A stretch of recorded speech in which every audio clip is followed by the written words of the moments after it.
બેસો બેસો.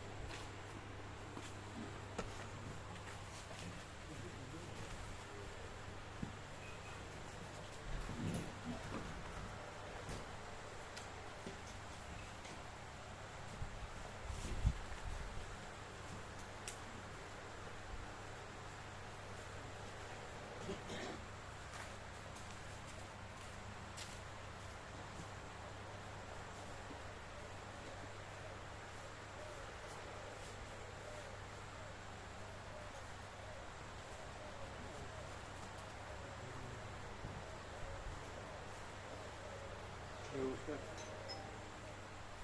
गति थोड़ा इसके नीचे तरफ होगी तो उधर चला जाएगा.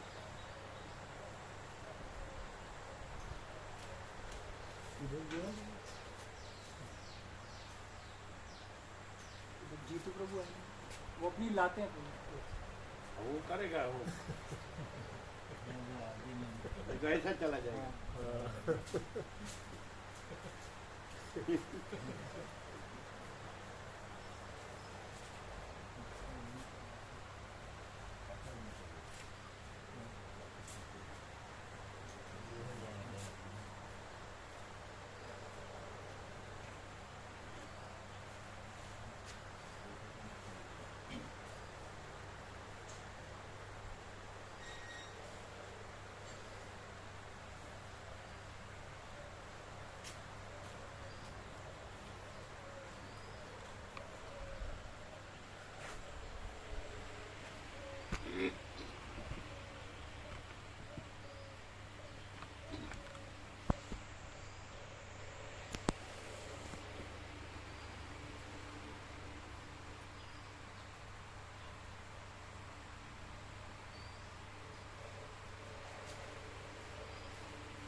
ओम ओम ओम ओम.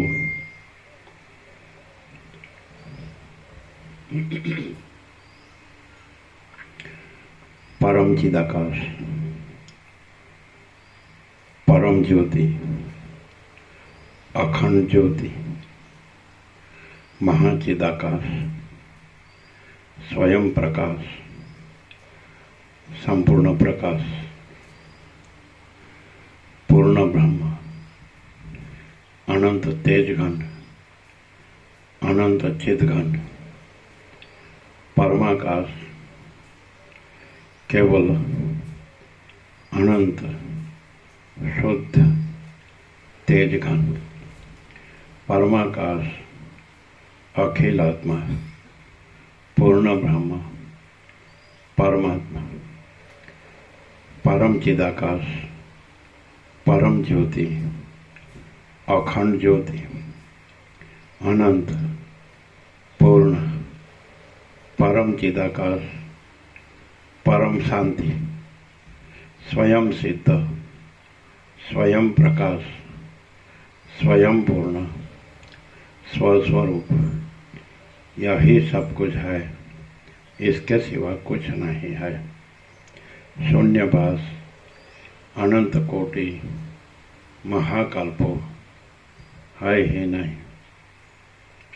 महाचिदाकाश, स्वयं प्रकाश, संपूर्ण प्रकाश, महाचिदाकाश ज्योति, अनंत, अखंड, अभेद, महाचिदाकाश ज्योति, महातत्व, महासामान्य, महाचिदाकाश, स्वसंवेद्य, सहज निर्विकल्प, महाचिदाकाश, परम कैवल्य, परम शांति, परम चिदाकाश, अनंत, पूर्ण, निरपेक्ष, सत्य, अनंत, संपूर्ण, अपरिघी, निर्भ्रांत, निरपेक्ष। वशिष्ठ राम निर्वाण पूर्वार्ध राउंड 40मो राउंड।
ઉપરથી આમ આમ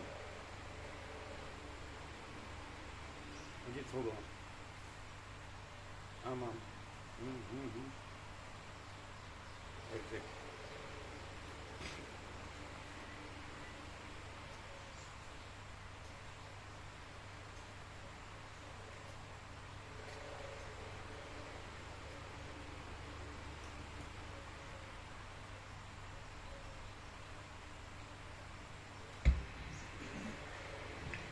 आद्य परब्रह्म सद्गुरु देव की जय।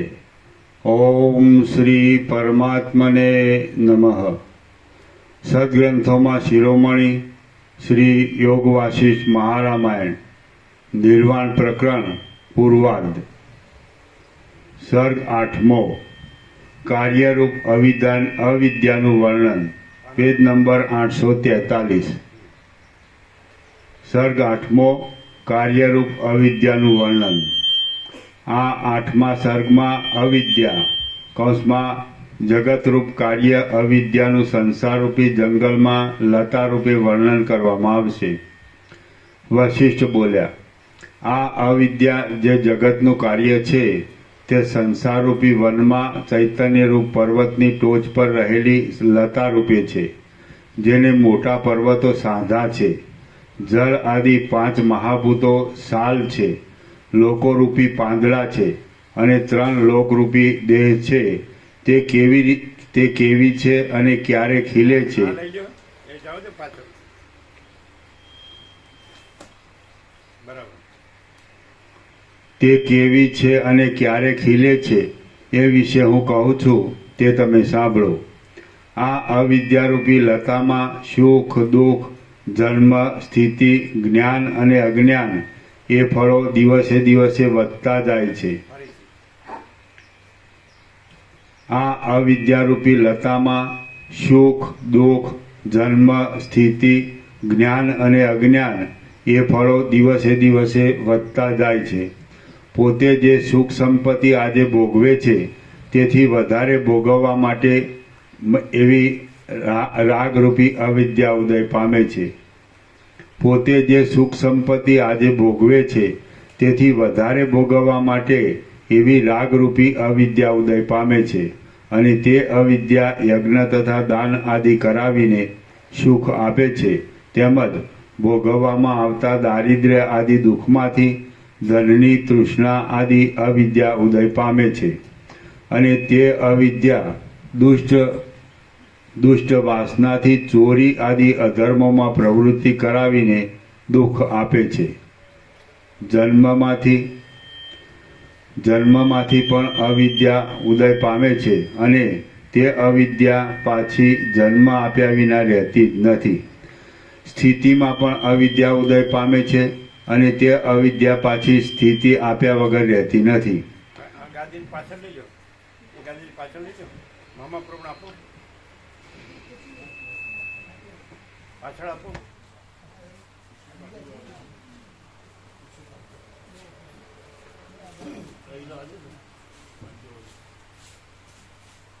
અહીંયા આપો બધાને. પેલું મટી ગયું પછી સારું થઈ ગયું. શું આનંદ પ્રભુ કેમ રહ્યું? સરસ, આનંદ મંગળ. એમ ને કેવા દર્શન છે બધા? હે સંપૂર્ણ ભગવાનના દર્શન. એમ ને એટલે તમે ત્યાં જાત તો માતાજી તો કન્યાકુમારી માતાજી હે ને? માતાજી તો એક જ છે, પણ એ સિવાય બીજું બધું મળ્યું ને? સંપૂર્ણ કુદરત પણ. હે સંપૂર્ણ કુદરત નહીં? અનંત અને ખુલ્લું અને વિશાળ અને ભરપૂર નહીં?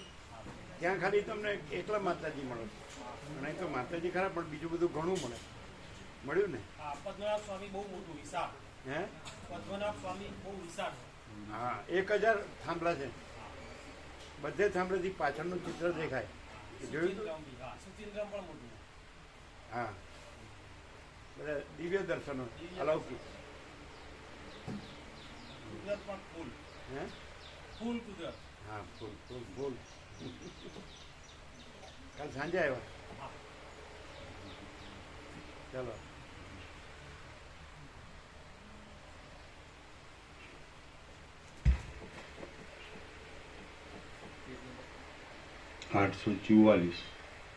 પેજ નંબર 844 આ છે ને ઉપરથી શરૂઆતથી. 44 નથી બોલતા, 44 બોલે. 44 થાય ને? 44 એ 44. મટી ગયું પેલા માતાજીને મટી ગયું? ડોક્ટરે બરાબર હે રસિક પ્રભુ બરોબર મટી ગયું ને? ચાલો.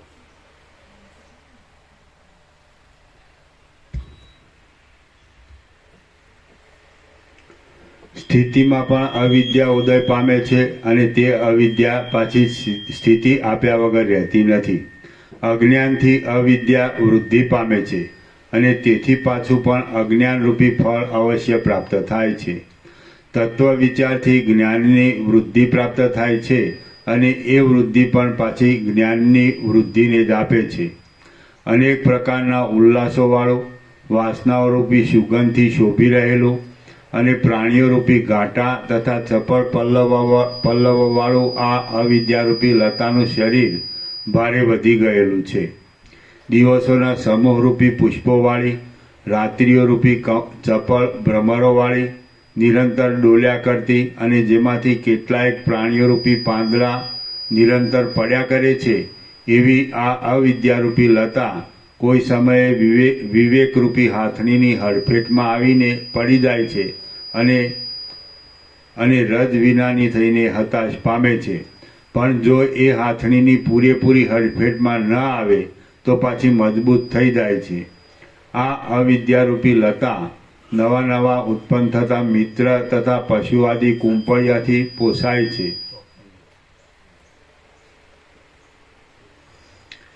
આ અવિદ્યારૂપી લતા નવા ઉત્પન્ન થતા મિત્ર તથા પશુ આદિ કુંપળિયાથી પોષાય છે. પ્રકટ થતા પુત્ર પૌત્રાદિરૂપ અંકુરોથી વધે છે. સઘળી ઋતુઓમાં વાસનાઓરૂપી પુષ્પોથી ભરપૂર રહે છે. સઘળા રસોથી શોભ્યા કરે છે.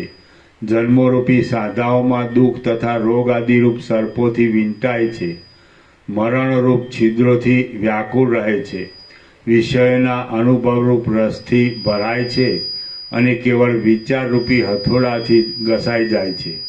દિવસે દિવસે આકાશમાં ચારે બાજુથી પ્રકાશથી ચંદ્રોની તથા સૂર્યોની હારોને ગ્રહો આ અવિદ્યારૂપી લતાના પુષ્પો છે, જે સદા ગતિ કર્યા કરે છે. હે રામચંદ્રજી, આકાશરૂપી કોષને ભરપૂર કરી દેનારી તારાઓની પંક્તિઓ આ અવિદ્યારૂપી લતાની ચકચકિત આકારવાળી કળીઓ છે. ચંદ્ર તથા અગ્નિના પ્રકાશો આ અવિદ્યારૂપી લતાનો પરાગ છે. એ પરાગથી ઉજળા અંગોવાળી આ અવિદ્યારૂપી લતા સ્ત્રીની જેમ મનોહર લાગે છે. આ અવિદ્યારૂપી લતા વિવેકવાળા મનરૂપી હાથીથી કંપી જાય છે, સંકલ્પરૂપી કોયલોના ટવકારવાળી છે, ઇન્દ્રિયોરૂપી સર્પોથી ઘેરાયેલી છે, તૃષ્ણારૂપી છાલથી વીંટાયેલી છે, કાળા આકાશરૂપી તમાલ વૃક્ષના આશ્રયથી ઉન્નતિ પામેલી છે, સ્વર્ગ તથા પૃથ્વીરૂપ બહાર દેખાતા ગૂંટણો જેવા મૂળોવાળી છે, બ્રહ્માંડરૂપી બગીચાની પૃથ્વીમાં રહેલી છે, સમુદ્રોના ખાડારૂપ ક્યારામાં ટકેલી છે, નીચલા પાતાળ આદિ ભુવનોમાં અનેક મૂળિયાઓથી પેઠેલી છે, સઘળા સમુદ્રના જળોરૂપી દૂધ વગેરે પદાર્થોથી સિંચાયા કરે છે, કર્મકાંડના વચનોથી ચપળતા ધરાવનારા રાગી લોકોરૂપી ભમરાઓવાળી છે, સ્ત્રીઓરૂપી પુષ્પોના સમૂહોવાળી છે, ચૈતન્યના સ્ફુરણરૂપી પવનથી ડોલ્યા કરે છે, પ્રવૃત્તિઓમાં ભમનારા લોકોરૂપી ઘણા નાના નાના જીવડાઓથી વ્યાપ્ત છે, નિષિદ્ધ કર્મોરૂપી અજગરોથી ઘેરાયેલી છે, સ્વર્ગની શોભારૂપી ફૂલોના માંડવાવાળી છે, જીવોના જીવવાના સાધનોથી પરિપૂર્ણ છે, વિષયોની વાસનાઓરૂપી અનેક પ્રકારની સુગંધોથી મૂઢ લોકોને મદ આપનારી છે, વિવેકી લોકોને નાના પ્રકારના ઉપશમોની વિચિત્રતાઓરૂપ અનેક પુષ્પોથી સુશોભિત લાગે છે, અનેક પ્રકારના ફળોની પંક્તિથી વ્યાપ્ત છે, પુષ્પોની, ફળોની, રસની તથા પરાગની વૃષ્ટિથી શોભ્યા કરે છે, સમુદ્રોના ખાડાઓરૂપી અનેક ક્યારાઓથી વીંટાયેલી છે, પ્રાણીઓરૂપી અનેક પક્ષીઓનું પોષણ કરનારી છે, સૂર્યાદિકના અનેક પ્રકારના પ્રકાશોરૂપી પરાગોથી ખરસટ લાગે એવી છે, પર્વતોરૂપી અનેક પ્રકારના જાળાઓવાળી છે, અનેક પ્રકારની કળાઓરૂપી ઉઘડેલી કળીઓવાળી છે, અનેક કર્મોરૂપી વનોના સમૂહમાં ઉગેલી છે, અનેક ચિદાભાસોરૂપી પહાડોની ઉપર ચડેલી છે, અને અનેક અવતારોરૂપી પાંદડાઓથી ભરપૂર છે. વળી કેટલાકના મનમાં તે ઉત્પન્ન થયેલી છે, કેટલાયકના મતમાં ઉત્પન્ન થયા કરે છે, કેટલાયકના મતમાં મરણ પામ્યા કરે છે, કેટલાયકના મનમાં મરી ગયેલી જ છે, કેટલાયકની દ્રષ્ટિમાં અડધી કપાયેલી છે, કેટલાયકની દ્રષ્ટિમાં સઘળી કપાઈ ગયેલી છે, અને કેટલાયકની દ્રષ્ટિમાં પ્રવાહરૂપે સતત ધારાઓને વહેવડાવે છે. આમ થઈ ચૂકેલી અને થયા કરતી આ અવિદ્યારૂપી લતા સર્વદા બ્રહ્મમાં જ રહેલી છે અને ગંધર્વનગર આદિ મિથ્યા પદાર્થો જેવી છે. અજ્ઞાનીઓની દ્રષ્ટિમાં સર્વદા ખીલ્યા કરતી અને જ્ઞાનીઓની દ્રષ્ટિમાં સર્વદા સુકાઈ ગયેલી આ અવિદ્યારૂપી મોટી ઝેરી લતાને જે ખૂબ જ બાજી રહે છે, તેને તે ઝેરની માફક મોહમાં નાખી દે છે, અને જો સૂક્ષ્મ દ્રષ્ટિથી તેનો વિચાર કરવામાં આવે તો તે નાશ પામે છે. વિચાર કરનારાના પૂર્ણ થયેલા મનમાં આ લતા બાધિત થઈ જાય છે અને અજ્ઞાનીના મનમાં સઘળી રીતે ભરપૂર થઈને રહે છે. અજ્ઞાનીઓને એક બાજુ જળ રૂપે, એક બાજુ પર્વતો રૂપે, એક બાજુ સર્પો રૂપે, એક બાજુ દેવતાઓ રૂપે, એક બાજુ પૃથ્વી રૂપે, એક બાજુ સ્વર્ગ રૂપે, એક બાજુ ચંદ્ર રૂપે, એક બાજુ સૂર્ય રૂપે, એક બાજુ તારાઓ રૂપે, એક બાજુ અંધકાર રૂપે, એક બાજુ તેજ રૂપે, એક બાજુ આકાશ રૂપે, એક બાજુ ધાન્યોથી ભરપૂર પૃથ્વી રૂપે, એક બાજુ શાસ્ત્ર રૂપે, એક બાજુ વેદો રૂપે, અને એક બાજુ પાખંડ શાસ્ત્ર રૂપે દેખાય છે.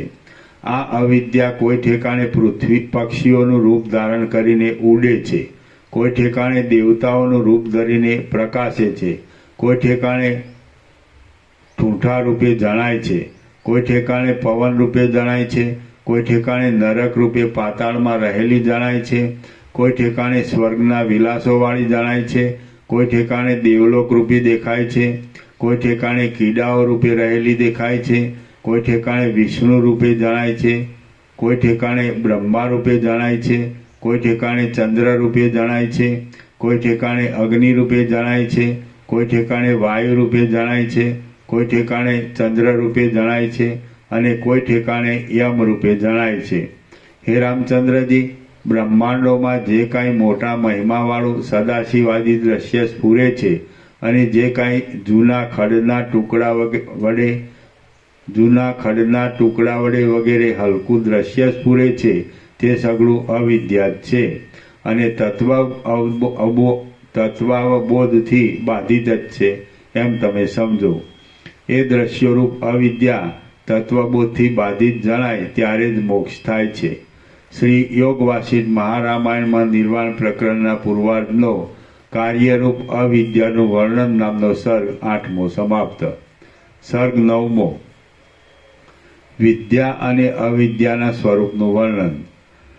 આ 9મા સર્ગમાં 3 ગુણોના વિભાગનું, સદાશિવ વગેરેના શુદ્ધ સત્વમયપણાનું, વિદ્યાના તથા અવિદ્યાના સ્વરૂપનું અને સર્વથી રહિત શુદ્ધ બ્રહ્મ તત્વનું નિરૂપણ કરવામાં આવશે. રામ બોલ્યા, હે ગુરુ મહારાજ, વિષ્ણુ તથા શિવ આદિ આકારો કે જેઓને શુદ્ધ અને પરમેશ્વર ગણવામાં આવે છે તેઓ પણ અવિદ્યારૂપ જ છે એમ આપના મુખથી સાંભળીને મને શંકા થઈ છે કે શુદ્ધ પરમેશ્વર અવિદ્યારૂપ હોય એમ કેમ સંભવે?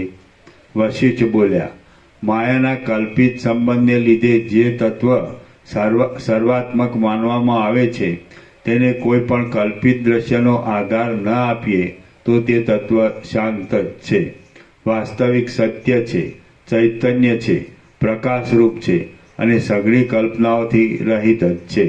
જેમ જળમાંથી પેદા થતી જળરૂપે દેખાતી ચક્રી ઉદય પામે છે તેમ એ બ્રહ્મ તત્વમાંથી પોતાને મેળે જ કલ્પનારૂપ કળા ઉદય પામે છે. એ કળા પ્રથમ સૂક્ષ્મ, પછી મધ્ય અને છેવટ સ્થૂળ એ રીતે 3 પ્રકારે કલ્પવામાં આવે છે. પ્રથમ સૂક્ષ્મ કલ્પાયા પછી તે કળા મનરૂપે કલ્પવામાં આવે છે. ત્યારે મધ્ય એટલે હિરણ્યગર્ભ રૂપ થઈને રહે છે અને તે પછી વિરાટ રૂપે કલ્પવામાં આવે છે. ત્યારે તે કળા સ્થૂળ એટલે વિરાટ રૂપ થઈને રહે છે. આ રીતે 3 સ્થિતિઓમાં એ એકની એક કળા છે, પણ ભેદથી 3 પ્રકારની કલ્પવામાં આવે છે. એ કળા જ પ્રકૃતિ કહેવાય છે અને તેના સત્વ, રજ તથા તમ એ 3 ધર્મો છે. એ 3 ગુણોરૂપી ધર્મોવાળી જે પ્રકૃતિ છે તેને જ તમે અવિદ્યા સમજો. એ અવિદ્યા જ જીવના સંસારરૂપ છે અને એ અવિદ્યાનો જે અંત છે તે પરબ્રહ્મ છે. એ અવિદ્યામાં સત્વ, રજ અને તમ નામના જે 3 ગુણો કહ્યા તેમાં સત્વગુણ પણ 3 પ્રકારનો, રજોગુણ પણ 3 પ્રકારનો અને તમોગુણ પણ 3 પ્રકારનો છે. એટલે ગુણોના ભેદને લીધે અવિદ્યાના 9 વિભાગ થાય છે. જે કાંઈ આ દ્રશ્ય છે તે સગળું એ અવિદ્યાથી જ કલ્પાયેલું છે. ઋષિઓ, મુનિઓ, સિદ્ધો, નાગો, વિદ્યાધરો અને દેવતાઓ એ સર્વ અવિદ્યાનો સાત્વિક ભાગ છે એમ તમે સમજો. સાત્વિક ભાગમાં પણ નાગો તથા વિદ્યાધરો એ તમોગુણના સંસર્ગવાળો ભાગ છે. મુનિઓ તથા સિદ્ધો એ રજોગુણના સંસર્ગવાળો ભાગ છે અને સદાશિવાદી દેવતાઓ શુદ્ધ સત્વમય ભાગ છે. શુદ્ધ સત્વમય દેવયોનિમાં વિષ્ણુ તથા સદાશિવાદી દેવતાઓ સ્વાભાવિક બ્રહ્મ વિદ્યાથી પોતાના શુદ્ધ સ્વરૂપનું ધ્યાન કરવું વગેરે અપ્રાકૃત ગુણોને લીધે અવિદ્યાના આવરણથી રહિત આત્મપદને સર્વદા પામેલા છે. કૌંસમાં સ્વભાવથી જીવન મુક્ત છે. માટે શુદ્ધ સત્વ કહેવાય છે. હે રામચંદ્રજી, બ્રહ્મા, વિષ્ણુ અને સદાશિવ તેઓ સ્વાભાવિક રીતે જીવનમુક્ત છે, માટે જે પુરુષ તેઓની ઉપાસના કરે છે તે પણ પુનર્જન્મમાં નહીં પડતા જીવનમુક્ત થાય છે. હે મહાબુદ્ધિમાન રામચંદ્રજી, સત્વગુણના શુદ્ધ ભાગરૂપ એ સદાશિવાદી પુરુષો કે જેમના શરીરો જગતની સ્થિતિ પર્યંત રહે છે, તેઓ શરીર રહેતા સુધી જીવનમુક્ત જ રહે છે. શરીરો રહેતા સુધી જીવનમુક્તપણે રહેનારા એ મહાત્મા લોકો કલ્પને અંતે પોતાના શરીરોનો અંત થતાં શુદ્ધ બ્રહ્મરૂપ સ્વભાવમાં રહેશે. આ રીતે અવિદ્યાના શુદ્ધ સત્વ નામના વિભાગરૂપ એ વિષ્ણુ આદિ પુરુષો જગતનો પ્રલય થતાં વિદેહ મુક્ત થાય છે. આ જગત જે અવિદ્યારૂપ કાર્ય છે તે પ્રલયમાં અવિદ્યારૂપ કારણ થાય છે, અને જે કારણ છે તે જ આરંભમાં કાર્ય થાય છે. જેમ પાણીમાંથી પરપોટો ઉદય પામે છે, તેમ શુદ્ધ સત્વરૂપ બ્રહ્માદિકમાંથી એ સૃષ્ટિ ઉદય પામે છે. અને જેમ પરપોટો પાછો પાણીમાં લીન થાય છે, તેમ પ્રલયના સમયમાં સૃષ્ટિ પાછી બ્રહ્માદિકમાં લીન થાય છે. જેમ બેપણાની ભાવનાને લીધે જળમાં અને તરંગમાં ભિન્નતા છે, તેમ ભેદની ભાવનાને લીધે જ જ્ઞાનમાં તથા અજ્ઞાનમાં ભિન્નતા છે.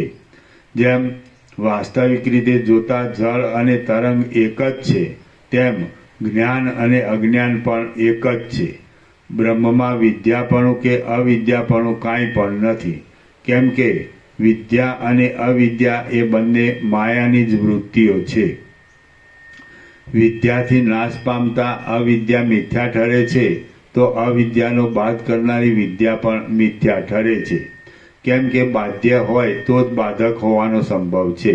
આમ હોવાને લીધે વિદ્યાની દ્રષ્ટિને તથા અવિદ્યાની દ્રષ્ટિને ત્યજી દેતા જે કાંઈ બાકી રહે છે તે જ છે. હે રામચંદ્રજી, વિદ્યા કે અવિદ્યા કાંઈ નથી, માટે અવશેષ રહેલ ચૈતન્ય માત્રમાં દ્રઢ નિષ્ઠા રાખો. અવિદ્યા પણ નથી અને વિદ્યા પણ નથી, માટે એની કલ્પના રાખવી નકામી જ છે. જેમાં પોતાથી જુદી કોઈ વસ્તુ પણ નથી એવો કોઈ પદાર્થ છે કે જે ચૈતન્ય અને જ્ઞાન કહેવાય છે. એ જ પદાર્થ ખરી રીતે જાણવામાં ન આવ્યો હોય ત્યાં સુધી તે જ અવિદ્યા કહેવાય છે, અને તે જાણવામાં આવે ત્યારે અવિદ્યાનો બાદ એ નામથી કહેવાય છે. વિદ્યા નહીં હોવાને લીધે અવિદ્યા નામની કલ્પના પણ મિથ્યા જ ઉદય પામે છે. મનમાં વિદ્યા અને અવિદ્યા જેઓ છાયા અને તડકાની પેટે પરસ્પરથી વિરુદ્ધ છે, તેમાંથી અવિદ્યા બાધિત થઈને ચૈતન્યમાં લીન થાય છે, ત્યારે એ બંને કલ્પનાઓ ક્ષય પામે છે. હે રામચંદ્રજી, એ બંને કલ્પનાઓ ક્ષીણ થઈ જતા વિદ્યાનું આનંદ રૂપે પૂર્ણ પ્રકટ થયેલું સર્વથી નિરાળું ફળ અવશેષ રહે છે. આ રીતે અવિદ્યાનો પક્ષ મિથ્યા ઠરતા વિદ્યાનો પક્ષ પણ મિથ્યા જ ઠરે છે. જે અવશેષ રહે છે તે સર્વના બાદરૂપ હોવાથી કાંઈ નથી એમ પણ કહી શકાય છે, અને સદરૂપ હોવાને લીધે કાંઈક છે એમ પણ કહી શકાય છે. એ તત્વમાં સઘળું જોવામાં આવે છે, અને અપવાદની દ્રષ્ટિ કરતાં એ તત્વમાં કાંઈ પણ જોવામાં આવતું નથી. જેમ વડના બીજમાં પાંદડા તથા ફળ ઇત્યાદિ સહિત આખો વડ રહેલો છે, તેમ બ્રહ્મમાં અધ્યારોપની દ્રષ્ટિ કરતાં આ સઘળું જગત રહેલું છે. અધ્યારોપ એટલે દોરડામાં સર્પની ભ્રાંતિ રૂપે જે ઉલટી નજર કરવી તે. એ બ્રહ્મ તત્વ સઘળી શક્તિઓવાળું છે, સઘળી શક્તિઓના ડાબલારૂપ છે, આકાશ કરતાં પણ અધિક શૂન્ય છે, અને ચૈતન્યરૂપ હોવાને લીધે શૂન્ય પણ નથી. જેમ સૂર્યકાંત નામના મણિમાં અગ્નિ રહ્યો છે, અને જેમ દૂધમાં ઘી રહેલું છે, તેમ એ બ્રહ્મ તત્વમાં આ સઘળું જગત રહ્યું છે. દેશના તથા કાળના ક્રમનો ઉદય થાય છે, ત્યારે જેમ અગ્નિમાંથી તણખાઓ નીકળે છે અને સૂર્યમાંથી કિરણો નીકળે છે, તેમ ચકચકિત થયેલા એ બ્રહ્મરૂપ ચૈતન્યમાંથી જીવોરૂપ ચૈતન્ય નીકળે છે. જેમ સમુદ્ર તરંગોના ભંડારરૂપ છે અને નિર્મળ મણિ પ્રભાવના ભંડારરૂપ છે, તેમ બ્રહ્મ અનંત જીવોના ભંડારરૂપ છે. બહારના તથા અંદરના પદાર્થો સહિત આ સઘળું જગત બ્રહ્મમાં જ છે. કેમ કે જગતની સત્તા બ્રહ્મની સત્તાને અધીન છે. જેમ ઘડાઓનો નાશ થતાં આકાશનો નાશ થતો નથી, તેમ ઉપાધિઓનો વિનાશ થતાં બ્રહ્મનો વિનાશ થતો જ નથી. બ્રહ્મ સર્વદા અવિનાશી જ છે. જેમ લોઢાના ચલનમાં લોહ ચુંબક અકર્તા છે, તો પણ તેનું કર્તાપણું કહેવામાં આવે છે, તેમ જગતની ઉત્પત્તિ વગેરેમાં બ્રહ્મ અકર્તા છે, તો પણ તેનું કર્તાપણું કહેવામાં આવે છે. જેમ લોઢું જડ હોવા છતાં પણ લોહ ચુંબકના સાનિધ્ય માત્રથી ચલાયમાન થાય છે, તેમ આ દેહ જડ હોવા છતાં પણ આત્માની સત્તાથી ક્રિયાઓ કરે છે. આકાશ કરતાં પણ અધિક નિરાકારપણાવાળા અને જગતના મુખ્ય બીજરૂપ એ બ્રહ્મ તત્વમાં આ જગત જલમય ચપળ તરંગોની જળની પેઠે પૂર્વની વાસનાઓથી થયેલી ઉત્તરોત્તર કલ્પનાઓથી રહેલું છે. એ તત્વ જાણવામાં આવતા તેમાં બીજું કાંઈ પણ પ્રતીત થતું નથી. શ્રી યોગ વાસિષ્ઠ મહારામાયણમાં નિર્વાણ પ્રકરણના પૂર્વાર્ધનો વિદ્યા નિરાકરણ નામનો સર્ગ 9મો સમાપ્ત. સર્ગ 10મો સ્થાવર જીવનું વર્ણન અને મોક્ષ પ્રાપ્તિના ઉપાયનું નિરૂપણ. આ 10મા સર્ગમાં અવિદ્યાના બંધથી ભ્રમણ, સ્થાવરોમાં મનની સ્થિતિ અને બુદ્ધિપૂર્વક વિચાર કરવાથી મોક્ષની પ્રાપ્તિ એનું નિરૂપણ કરવામાં આવશે. વશિષ્ઠ બોલ્યા, હે રામચંદ્રજી, એ પ્રમાણે છે એટલા માટે સ્થાવર જંગમ કાંઈ પણ છે નહીં અને કાંઈ પણ થયું નથી, પરંતુ કેવળ તત્વ જ છે એમ સમજો. બ્રહ્મમાં બીજી વસ્તુ હોવા ના હોવા વિશેની કાંઈ કલ્પના જ નથી. માટે જીવ વગેરે સગળું મિથ્યા જ છે. તે છતાં તમે કોને ઈચ્છો છો? દેહમાં અને બાહ્ય ભોગોમાં અહંતા મમતારૂપ જે સંબંધ કહેવામાં આવે છે, તે વિશે વિચાર કરતા જેમ દોરડામાં સર્પની ઉલટી બુદ્ધિ થવાથી સર્પને લેવા જતા સર્પ હાથ આવતો જ નથી, તેમ તે સંબંધ હાથ આવતો જ નથી. નહીં જણાયેલો આત્મા જગતરૂપ ભ્રાંતિપણાને પામેલો છે. જો જાણવામાં આવે તો જે જગત છે તે આત્મા થઈ જાય છે, કે જે આત્મા સઘળા દ્રશ્યોની મર્યાદાની છેલ્લી સીમારૂપ છે. જે ચૈતન્ય છે તે જ દ્રશ્યોરૂપ કલ્પિત મેલના સંબંધની અવિદ્યા કહેવાય છે. જો બાદ દ્વારા તેને સઘળી ઉપાધિઓથી રહિત જોવામાં આવે તો તે વાસ્તવિક રીતે સર્વ દ્રશ્યોથી રહિત જ થઈ જાય છે. જીવ ચિત્તમય છે. જેમ ગળામાં રહેલું આકાશ ફૂટી જતા મહાઆકાશમાં ભળી જાય છે, તેમ જીવ અંતઃકરણ સાથે રહે છે, પરંતુ અંતઃકરણનો નાશ થતાં ચૈતન્યમાં એકરૂપ થાય છે. આ આત્મા બાળકની જેમ ચિત્તની ગતિ વગેરે ધર્મોને પોતામાં માની લે છે. ચિત્ત ચાલતું હોય ત્યારે પોતાને ચાલતો માને છે, અને ચિત્ત સ્થિર હોય ત્યારે પોતાને સ્થિર માને છે. એટલે એ આત્મા એ રીતે ભમતા ચિત્તને જ વ્યાકુળ થયેલું પોતાનું રૂપ માની લે છે. ચિત્તરૂપ ઉપાધિમાં પડેલો જીવ કોશેટાના જીવડાની પેઠે વાસનાઓરૂપી તંતુઓથી પોતાને જ બાંધ્યા કરે છે અને મૂર્ખપણાને લીધે ચેતતો નથી. રામ બોલ્યા, હે ગુરુ મહારાજ, સ્થાવર આદિ શરીરોને પ્રાપ્ત થયેલું અજ્ઞાન તો અત્યંત ગાઢ હોય છે. માટે તે શરીરોમાં જીવ ચૈતન્યની અથવા તો ચિત્તની સ્થિતિ કેવા પ્રકારની હોય છે? વશિષ્ઠ બોલ્યા, આ સ્થાવરોમાં જે જીવ ચૈતન્ય રહે છે તે સુખ દુઃખના અનુભવવાળા મનને અને વિવેક વિચારવાળા મનના ભાવને પામતું નથી.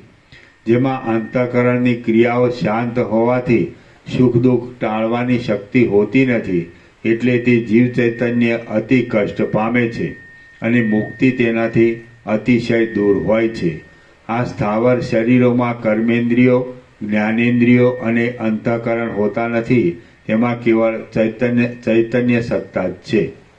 રામ બોલ્યા, હે વિદ્વાનોમાં શ્રેષ્ઠ ગુરુ મહારાજ, સઘળા વ્યાપારોથી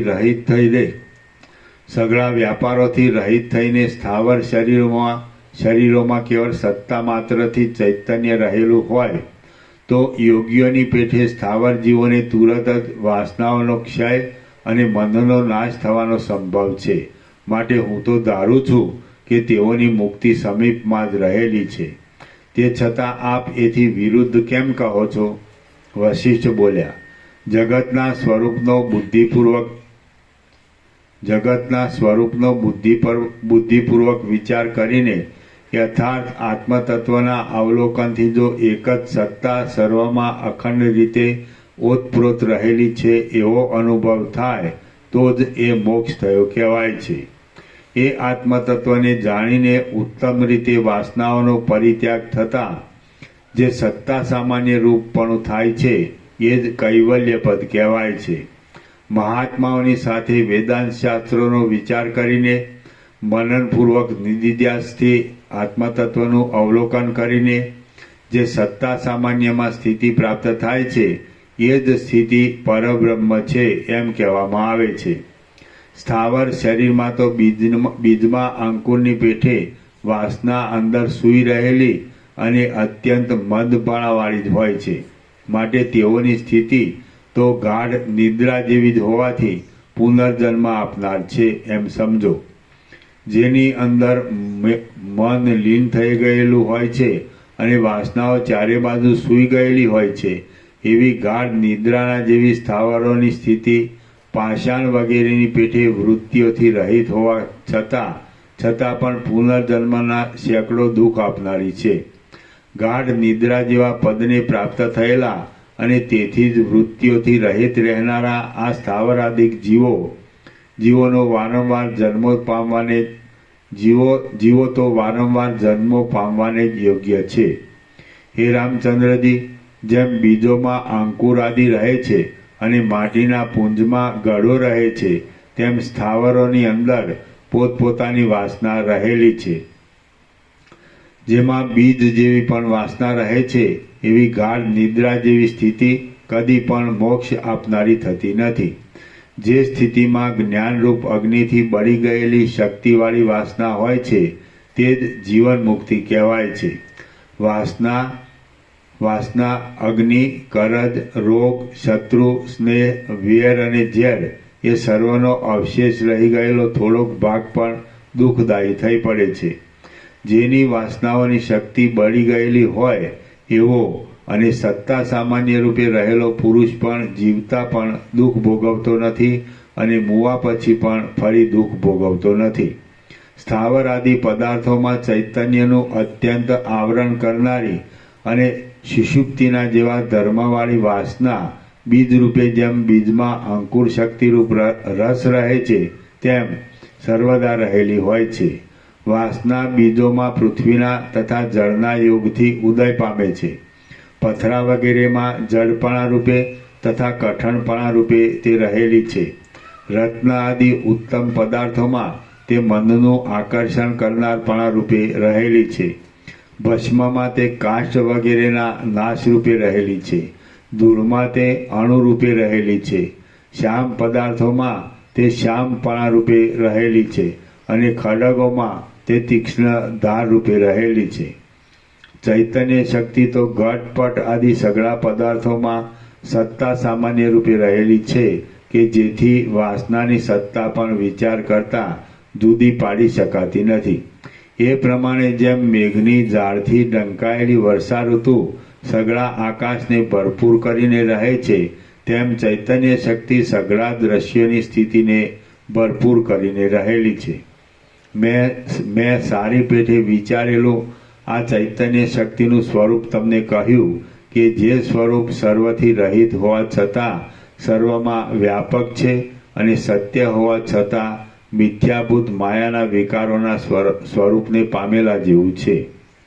આ ચૈતન્ય શક્તિ ન જોવામાં આવેલી હોય ત્યાં સુધી સંસારરૂપી ભ્રમ થયા કરે છે અને જોવામાં આવે તો તરત જ સઘળા દુઃખોનો નાશ કરે છે. આ ચૈતન્ય શક્તિનું અથવા આત્માનું અદર્શન છે તેને જ પંડિતો અવિદ્યા કહે છે. અવિદ્યા જગતના કારણરૂપ છે એટલે કે અવિદ્યાથી સઘળું થાય છે. અવિદ્યા કે જે વાસ્તવિક જોતા સ્વરૂપ વગરની જ છે તેનું અવલોકન કરવામાં આવે કે તરત જ જેમ હિમની કણી તડકામાં પીગળી જાય છે તેમ તે અવિદ્યા પીગળી જાય છે. જેમ નિદ્રામાંથી જાગતો માણસ પોતાના અંતઃકરણમાં ભૂતકાળનો વિચાર કરે છે એટલામાં તેની નિદ્રા દૂર થાય છે, અને જેમ રજ્જુ સર્પાદિક આ સત્ય છે કે મિથ્યા છે એમ વિચાર ઉપર લેવામાં આવે તેટલામાં ક્ષીણ થઈ જાય છે, તેમ અવિદ્યા પણ જરાક વિચાર ઉપર લેવામાં આવે તેટલામાં જ અંધકારની પેઠે પ્રકાશ વડે ક્ષીણ થઈ જાય છે. જેમ માણસ અંધકારનું રૂપ જોવાની ઈચ્છાથી હાથમાં દીવો લઈને આવે કે તરત જ અંધકાર લીન થઈ જાય છે, તેમ અવિદ્યાનું અવલોકન કરવામાં આવે કે તરત જ અવિદ્યા સહિત સઘળું જગત અગ્નિના તાપથી ઘીની પેઠે લીન થઈ જાય છે. જેમ દીવો લાવવામાં આવતા જ અંધકારનું રૂપ કશું ન દેખાતા નિર્મળ સ્વરૂપવાળો કેવળ પ્રકાશ જ ઉદય પામે છે, તેમ અવિદ્યાનું અવલોકન કરવા માંડતા જ અવિદ્યા નાસીને ક્યાંય જતી રહે છે અને કેવળ આત્મપ્રકાશ જ ઉદય પામે છે. તુચ્છ હોવાને લીધે મિથ્યા રૂપવાળી અવિદ્યા વિચાર ન કરવાથી જ જોવામાં આવે છે. જેમ પ્રકાશ પ્રાપ્ત થતાં અંધકાર જોવામાં આવતો નથી તેમ વિચાર પ્રાપ્ત થતાં અવિદ્યા જોવામાં આવતી જ નથી. જો અંધકારને વસ્તુરૂપ માનતા હો તો પ્રકાશ આવવાથી તેનો નાશ થતો નથી પણ તે અદૃશ્ય થાય છે એમ માનો. પરંતુ અવિદ્યાનું અવસ્તુપણું તો સિદ્ધ જ છે, માટે વિચાર પ્રાપ્ત થયાથી તેનો બાધ જ થાય છે એમ માનવું જોઈએ. જેમ રજ્જુ સર્પાદિકનું અવલોકન કરવામાં આવે નહીં ત્યાં સુધી તેનું ખરું તત્વ જોવામાં આવતું નથી, પણ અવલોકન કરવામાં આવતા જેવું હોય તેવું જણાઈ રહે છે. તેમ અવિદ્યાનું અવલોકન કરવામાં આવે નહીં ત્યાં સુધી તેનું ખરું તત્વ અસતપણું જોવામાં આવતું નથી, પણ અવલોકન કરવામાં આવે કે તરત જ જણાઈ રહે છે. રુધિરના, માંસના તથા અસ્થિઓના યંત્રરૂપ આ દેહમાં હું કોણ છું એવી રીતે પોતાથી વિચાર કરવામાં આવે કે તરત અવિદ્યા સહિત સઘળું જગત બાધિત થઈ જાય છે. સઘળું દ્રશ્યરૂપ જગત કે જે આદિમાં તથા અંતમાં અસત છે તેનો હૃદયથી ત્યાગ કરવામાં આવતા ચિદાત્મા જ અવશેષ રહે છે. કેમ કે અધ્યસ્થ વસ્તુનો બાદ અધિષ્ઠાનથી જુદો હોતો નથી. અધ્યસ્થ એટલે સર્પ અને દોરડામાં દોરડું એ અધિષ્ઠાન છે, આધાર છે, અને તે આધારથી જ દેખાતો સર્પ અધ્યસ્થ છે. તેવી રીતે આ બ્રહ્મ અધિષ્ઠાન છે અને જગત અધ્યસ્થ છે. જો સઘળું દ્રશ્યરૂપ જગત કે જે આદિમાં તથા અંતમાં અસત છે તેનો હૃદયથી ત્યાગ કરવામાં આવતા ચિદાત્મા જ અવશેષ રહે છે. કેમ કે અધ્યસ્થ વસ્તુનો બાદ અધિષ્ઠાનથી જુદો હોતો નથી. જો એને બાદ રૂપે જોઈએ તો કાંઈ રહેતું નથી, અને અધિષ્ઠાન રૂપે જોઈએ તો તે અવિનાશી બ્રહ્મ જ છે. બાદ કે જેથી અવિદ્યા ટળી જાય છે તે જ વસ્તુ છે અને તે જ સ્વરૂપપણાથી ગ્રાહ્ય છે. માયાનું તથા અવિદ્યાનું મિથ્યાપણું માયા તથા અવિદ્યા એ નામને લીધે જણાઈ રહે છે. જેમ જીભ ઉપર આવેલા પદાર્થનો સ્વાદ જીભથી જ જણાય છે તેમ માયાનું અથવા અવિદ્યાનું મિથ્યાપણું તેઓના નામો ઉપરથી જ જણાય છે. અવિદ્યા ક્યાંય છે જ નહીં, પણ જે છે તે અખંડિત બ્રહ્મ જ છે કે જે બ્રહ્મથી અનંત સારી નરસી કલ્પનાઓવાળું સઘળું જગત વ્યાપ્ત છે. આ જગત બ્રહ્મ નથી એવો નિશ્ચય એ જ અવિદ્યાનું સ્વરૂપ છે, અને જે જગત છે તે બ્રહ્મ છે એવો જે નિશ્ચય તે જ અવિદ્યાનો ક્ષય છે. ઘટ, પટ તથા ગાડું ઇત્યાદિ સ્વરૂપે પ્રતીત થતું આ જગત ચિદાત્મા નથી પણ બીજું છે એવી રીતની જે આરોપિત દ્રષ્ટિ છે તે જ અવિદ્યા છે. અને ઘટ, પટ તથા ગાડું ઇત્યાદિ સ્વરૂપે પ્રતીત થતું આ જગત ચિદાત્મા જ છે પણ બીજું કાંઈ નથી એવી રીતની જે સન્માત્ર દ્રષ્ટિ તે જ અવિદ્યાનો નાશ છે. શ્રી યોગ વાસિષ્ઠ મહારામાયણમાં નિર્વાણ પ્રકરણના પૂર્વાર્ધનો જીવન મુક્તની સ્થિતિનું સામાન્ય વર્ણન નામનો સર્ગ 10મો સમાપ્ત. સર્ગ 11મો જીવન મુક્તોની સ્થિતિનું સામાન્ય વર્ણન. આ 11મા સર્ગમાં વિષ્ણુ તથા શિવાદી મહાત્માઓ સગળું બ્રહ્મ છે એવી જે દ્રષ્ટિથી જીવન મુક્ત થઈને રહેલા છે તે દ્રષ્ટિનો રામને ઉપદેશ કરવામાં આવશે. વશિષ્ઠ બોલ્યા, હે રામચંદ્રજી, હું વારંવાર તમને એનો એ ઉપદેશ કરું છું તે તમારામાં બોધની દ્રઢતાને માટે કરું છું. કેમ કે હે રામચંદ્રજી, હું વારંવાર તમને એનો એ ઉપદેશ કરું છું તે તમારા બોધની દ્રઢતાને માટે કરું છું. કેમ કે વારંવારના અભ્યાસ વિના આત્મ સ્વરૂપની ભાવના ખીલતી નથી. જેનું અવિદ્યાએ બીજું નામ છે એવું અજ્ઞાન બલવત્તર છે અને હજારો જન્મોજન્મથી ઉઠેલું હોવાને લીધે બહુ જ ગાઢું થઈ ગયેલું છે. માટે તેનો નાશ એકવારના ઉપદેશથી થઈ શકે નહીં.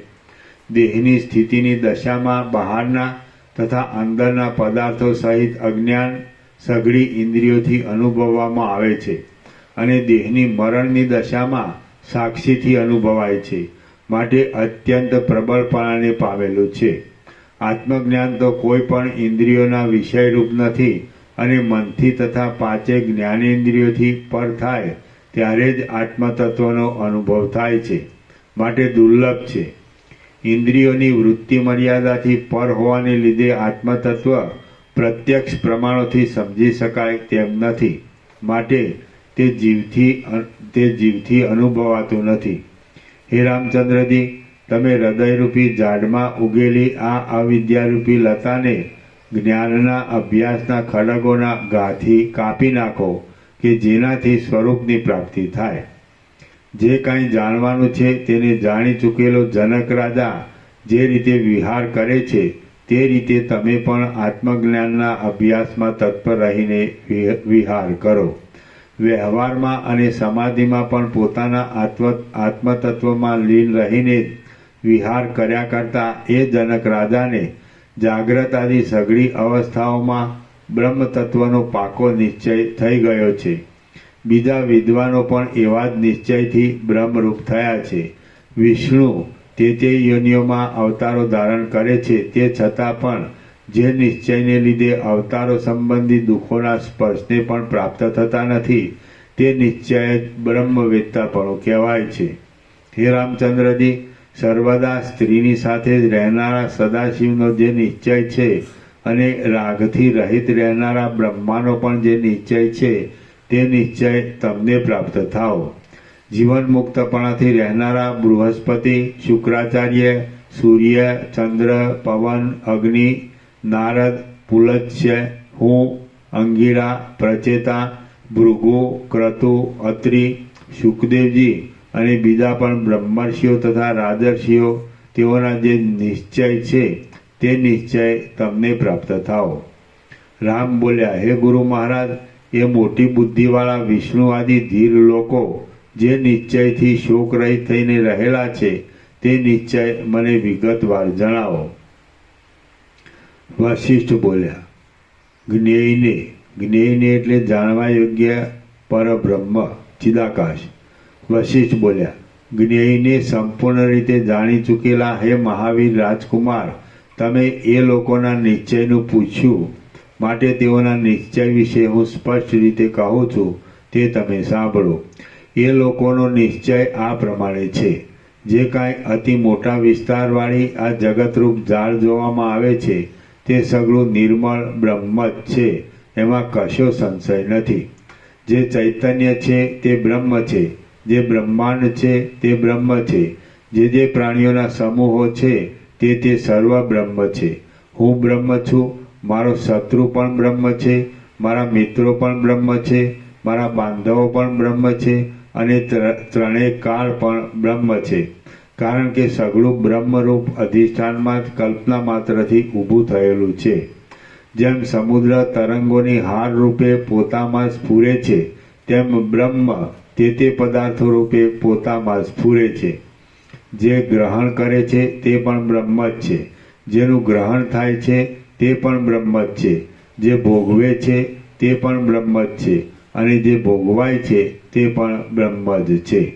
બ્રહ્મ પોતાની માયા શક્તિથી અનેક વિવર્તો પામીને જગત રૂપે જાણે વધ્યું હોય એમ જણાય છે. વિવર્તો એટલે એકને બદલે બીજાનો આરોપ થવો, તેને વિવર્ત કહે છે. જેમ કે દોરદા રૂપે નહીં દેખાતા તેમાં સર્પની ભ્રાંતિ થવી તે. બ્રહ્મ પોતાની માયા શક્તિથી અનેક વિવર્તો પામીને જગત રૂપે જાણે વધ્યું હોય એમ જણાય છે. જે મારો શત્રુ છે તે પણ બ્રહ્મ જ છે, અને હું પણ બ્રહ્મ જ છું. માટે જો મારા શત્રુથી કાંઈ પણ મારું અપ્રિય થાય તો તે અપ્રિય પણ બ્રહ્મ છે. અપ્રિયનો કરનાર પણ બ્રહ્મ છે, અને જે અપ્રિય થાય તે પણ બ્રહ્મ જ છે. તો પછી કોણે કોનું શું કર્યું? રાગ આદિ અવસ્થાઓ કે જે આકાશમાંના વૃક્ષની પેઠે કલ્પિત જ છે, અર્થાત સંકલ્પ નહીં કરવા માત્રથી નષ્ટ થઈ જાય છે, તેનો બ્રહ્મમાં શો પ્રસંગ છે? કશો નથી. ગમન તથા દર્શન આદિ ક્રિયાઓ સર્વરૂપ બ્રહ્મમાં જ કલ્પાયેલી છે. બ્રહ્મ જ સર્વ જગત રૂપે સ્ફુરે તો પછી સુખીપણું કે દુઃખીપણું સાથી હોય? બ્રહ્મ બ્રહ્મમાં જ તૃપ્ત છે, અને બ્રહ્મ બીજા કોઈમાં નહીં પણ બ્રહ્મમાં જ રહેલું છે. હું રૂપ બ્રહ્મ બ્રહ્મમાં જ સ્ફુરે છે. હું કોઈ બીજા રૂપ નથી પણ બ્રહ્મરૂપ જ છું. ગળો પણ બ્રહ્મ છે, અને વસ્ત્ર પણ બ્રહ્મ છે. આ જે ફેલાયેલું જગત છે તે બ્રહ્મ જ છે, અને તે બ્રહ્મ હું જ છું. આમ છે એટલા માટે મારામાં રાગના તથા દ્વેષના વિકારોની કલ્પના શી હોય? એ કલ્પના ખોટી જ છે. મરણરૂપી બ્રહ્મ યથેષ્ટ રીતે દેહરૂપી બ્રહ્મને પ્રાપ્ત થાય. દેહરૂપી બ્રહ્મને પ્રાપ્ત થાય તેથી દુઃખીપણું વળી કેવું થાય? દુખિયાપણું તો રજ્જુમાં સર્પની ભ્રાંતિ થવા જેવું છે. સંભોગ આદિમાં સુખરૂપી બ્રહ્મને દેહરૂપી બ્રહ્મ પ્રાપ્ત થતા આ સુખ મને પ્રાપ્ત થયું એવી ખોટી કલ્પના શા માટે કરવી જોઈએ? જેમ જળમાં ઉઠેલા બે તરંગોમાં હાલતા જળ સિવાય બીજું કશું નથી, પણ જે કાંઈ છે તે તો માત્ર જળ જ છે. તેમાં તુંપણામાં અને હુંપણામાં સ્ફુરણાત્મક બ્રહ્મ સિવાય બીજું કશું નથી, પણ જે કાંઈ છે તે બ્રહ્મ જ છે. જેમ વાસ્તવિક રીતે જોતા જળમાં તરંગો છે જ નહીં, તેમ વાસ્તવિક રીતે જોતા બ્રહ્મમાં તુંપણું કે હુંપણું છે જ નહીં. જેમ ચક્રીનું નાશ થતાં પાણીમાં ક્યાંય કશું પણ મળતું નથી, તેમ દેહરૂપ બ્રહ્મ મરણરૂપ બ્રહ્મપણાને પ્રાપ્ત થતાં બ્રહ્મમાં ક્યાંય કશું પણ મળતું નથી. જેમ ચંચળ થયેલા જળમાં તરંગપણું કે અતરંગપણું છે જ નહીં, તેમ જળ તથા અજળ રૂપે સ્ફુરણ પામેલા બ્રહ્મમાં તુંપણું કે હુંપણું છે જ નહીં. જેમ કડાપણું સુવર્ણનું થાય છે અને ચક્રીપણું જળનું જ થાય છે, તેમ જડ પદાર્થોપણું તથા અજડ પદાર્થોપણું બ્રહ્મનું જ થયેલું છે. આ ચેતનરૂપ છે અને આ જડરૂપ છે એવો મોહ અજ્ઞાનીને જ થાય, પણ જ્ઞાનીને કદી થાય નહીં. જેમ આંધળાને આખું જગત આંધળું છે, તેમ અજ્ઞાનીને આખું જગત દુઃખના સમૂહમય છે. અને જેમ દેખતાને આખું જગત પ્રકાશમય છે, તેમ જ્ઞાનીને આખું જગત આનંદમય છે. જ્ઞાનીને જગત આનંદરૂપ અમૃત રસમાં તરબોળ થયેલું છે, અને મૂર્ખને જગત અત્યંત દુઃખદાયી છે. જેમ બાળકને રાત્રિ ભૂત પ્રેતવાળી જણાય છે અને જુવાનને ભૂત પ્રેત વગરની જણાય છે, તેમ અજ્ઞાનીને જગત દુઃખવાળું જણાય છે અને જ્ઞાનીને દુઃખ વગરનું જણાય છે. આ બ્રહ્મરૂપી અમૃતપૂર્ણ ગઢો કે જે સર્વદા સર્વ સ્થળોમાં એક જ રહેલો છે, તેમાં કંઈ મળતું પણ નથી અને કોઈ જીવતું પણ નથી. જેમ સમુદ્રમાં ગમે તેવી ઉલટપાલટ થતાં તરંગાદિ કશું નષ્ટ પણ થતું નથી અને ઉત્પન્ન પણ થતું નથી, તેમ આત્મામાં ગમે તેવા સ્ફુરણો થતાં પ્રાણીઓનો સમૂહ નષ્ટ પણ થતો નથી અને ઉત્પન્ન પણ થતો નથી. આ છે અને આ નથી એ તો એક જાતની પોતામાં જ ભ્રાંતિ છે. જેમ સ્ફટિક મણિની પ્રભા કુદરતી રીતે પોતાની મેળે સ્ફુર્યા કરે છે, તેમ આત્મશક્તિ પ્રયોજન વિના પણ પોતાની મેળે સ્ફુર્યા કરે છે. જગત રૂપે તથા તે પદાર્થોની શક્તિઓ રૂપે જે સ્ફુરણ થાય છે તે સ્ફુરણ બ્રહ્મ જ છે, અને તે બ્રહ્મ પોતાના જ અદ્વિતીય સ્વરૂપમાં રહેલું છે. જેમ પાણી તરંગોના કણો રૂપે પાણીમાં જ રહેલું છે, તેમ બ્રહ્મ અનેક પ્રકારના સ્ફુરણ રૂપે બ્રહ્મમાં જ રહેલું છે. જેમ મહાસાગરનું જળ તરંગાદિક જળથી જુદી સત્તાવાળું છે જ નહીં, તેમ શરીર વગેરે બ્રહ્મથી જુદી સત્તાવાળું છે જ નહીં. માટે શરીરના નાશથી બ્રહ્મનો નાશ થવો કેમ સંભવે? જેમ જે મોટો કણ છે, જે નાની કણી છે, જે નાનો તરંગ છે, જે મોટો તરંગ છે, જે ફીણ છે અને જે લહરી છે, તે સગળું જળમાં જળ જ છે, તેમ જે દેહ છે, જે કલ્પના છે, જે દ્રશ્ય છે, જે મરવું છે, જે જીવવું છે, જે હર્ષ વિષાદ આદિની રચના છે અને જે ભોગ છે, તે સગળું બ્રહ્મ જ છે.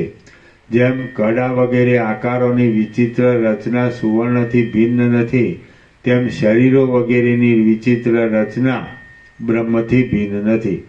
એમાં મૂઢ લોકો જે ભિન્નપણાની ભાવના કરે છે તે ખોટી જ છે.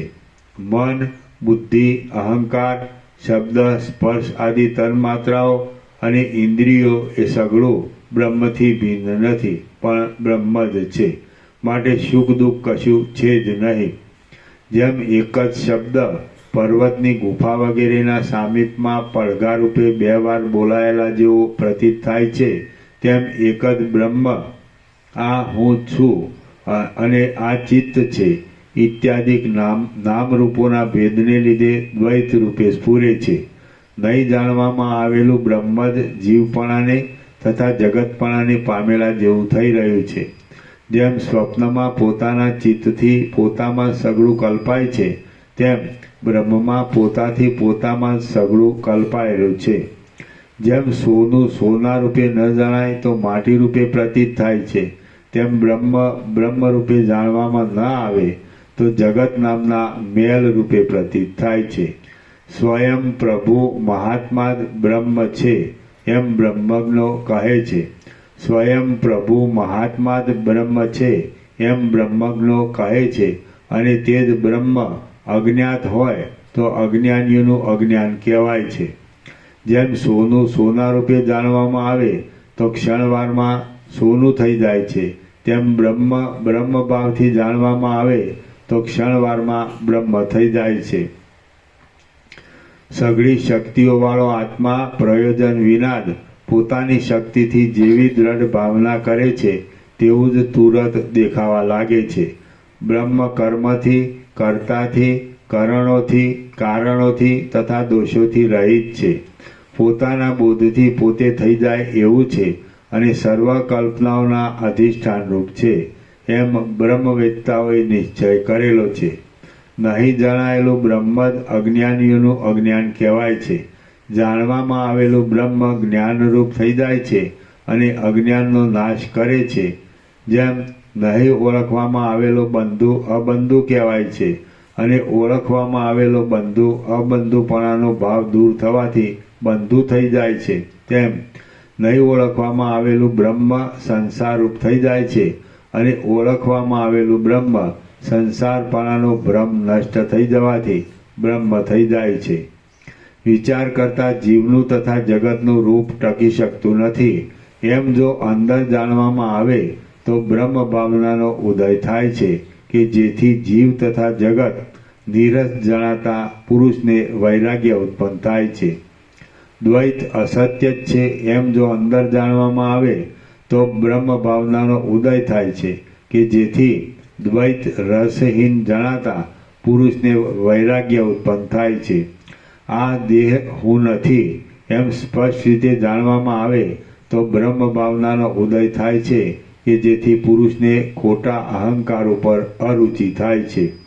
હું બ્રહ્મ જ છું એમ ખરી રીતે જાણવામાં આવે તો એવી ભાવનાનો ઉદય થાય છે કે જેનાથી પોતાના સાચા સ્વરૂપની અંદર લીન થાય છે. હું બ્રહ્મ છું એ અખંડ વાક્યાર્થનો વિસ્તાર પ્રકટ થતાં તુંપણા તથા હુંપણા વગેરેનો બાદ થયાથી અસ્થિ, ભાતિ, પ્રિય, નામ તથા રૂપ એ જગતમાં રહેલા પાંચે અંશો બ્રહ્મ જ છે એમ જાણું છું. આ જે જગત છે તે સત્ય અને સર્વ પ્રકારોના અધિષ્ઠાનભૂત બ્રહ્મ જ છે એમ હું જાણું છું. તેથી મને મોહ, દુઃખ, કર્મો કે તૃષ્ણા કાંઈ પણ નથી. હું સમ છું, સ્વચ્છ છું અને શોકથી રહિત છું. હું બ્રહ્મ છું એ જ સાચું છે. હું કલ્પનારૂપ કલંકથી રહિત છું, નિર્દોષ છું અને સર્વરૂપ છું. હું કાંઈ છોડતો પણ નથી અને કાંઈ ઈચ્છતો પણ નથી. હું બ્રહ્મ છું એ જ સાર છે. રુધિર પણ હું જ છું, માંસ પણ હું જ છું, હાડકાં પણ હું જ છું, શરીર પણ હું છું, ચૈતન્ય પણ હું છું અને ચેતના આપનાર પણ હું છું. હું બ્રહ્મ છું એ સાચું છે. સ્વર્ગ પણ હું છું, આકાશ પણ હું છું, સૂર્ય પણ હું છું, દિશાઓ પણ હું છું, પૃથ્વી પણ હું છું અને ઘટપટ આદિ આકારો પણ હું છું. હું બ્રહ્મ છું એ જ સત્યતા છે. ખડ પણ હું છું, પૃથ્વી પણ હું છું, ઝાડું પણ હું છું, વન વગેરે પણ હું છું, પર્વતો પણ હું છું, સમુદ્રો પણ હું છું અને પ્રાણીઓનો સમૂહ પણ હું છું. મારી બ્રહ્મ સ્વરૂપે સર્વત્ર એકતા જ છે. લેવું, દેવું તથા સંકોચાવું ઇત્યાદિ પ્રાણીઓના ધર્મો હું છું. હું સર્વરૂપ છું, ચિદાત્મા છું, વ્યાપક રૂપવાળો છું અને મારા સ્વરૂપભૂત બ્રહ્મમાં જ રહ્યો છું. પલ્લવાદી રૂપોના આવિર્ભાવને ઈચ્છનારા લતાઓ, ગુલ્મો અને અંકુરો ઇત્યાદિની અંદર રહેલું શાંત રસમય પરબ્રહ્મરૂપ જે ચૈતન્ય છે તે હું છું. સઘળું જગત જેમાં રહ્યું છે, સઘળું જગત જેનાથી થયું છે, સઘળું જગત જે રૂપ છે, જે સર્વ સ્થળોમાં વ્યાપી રહેલું અને જે સર્વરૂપ છતાં એક જ છે એમ માનવામાં આવેલું છે તે પરબ્રહ્મ હું છું એ નિશ્ચય છે. સર્વમાં વ્યાપક અને દ્રશ્યોથી રહિત જે ચિન્માત્ર તત્વ છે, ચિન્માત્ર તત્વ એટલે ચૈતન્ય એ એક જ તત્વ.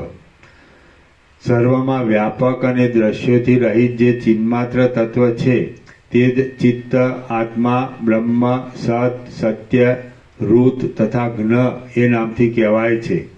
ચૈતન્યાત્મક બ્રહ્મ પ્રકાશ માત્ર છે, નિર્મળ છે, સઘળા પ્રાણીઓને જીવરૂપે ચેતના આપનાર છે, સર્વ સ્થળોમાં વ્યાપક છે અને શાંત છે એવો અનુભવ થાય છે.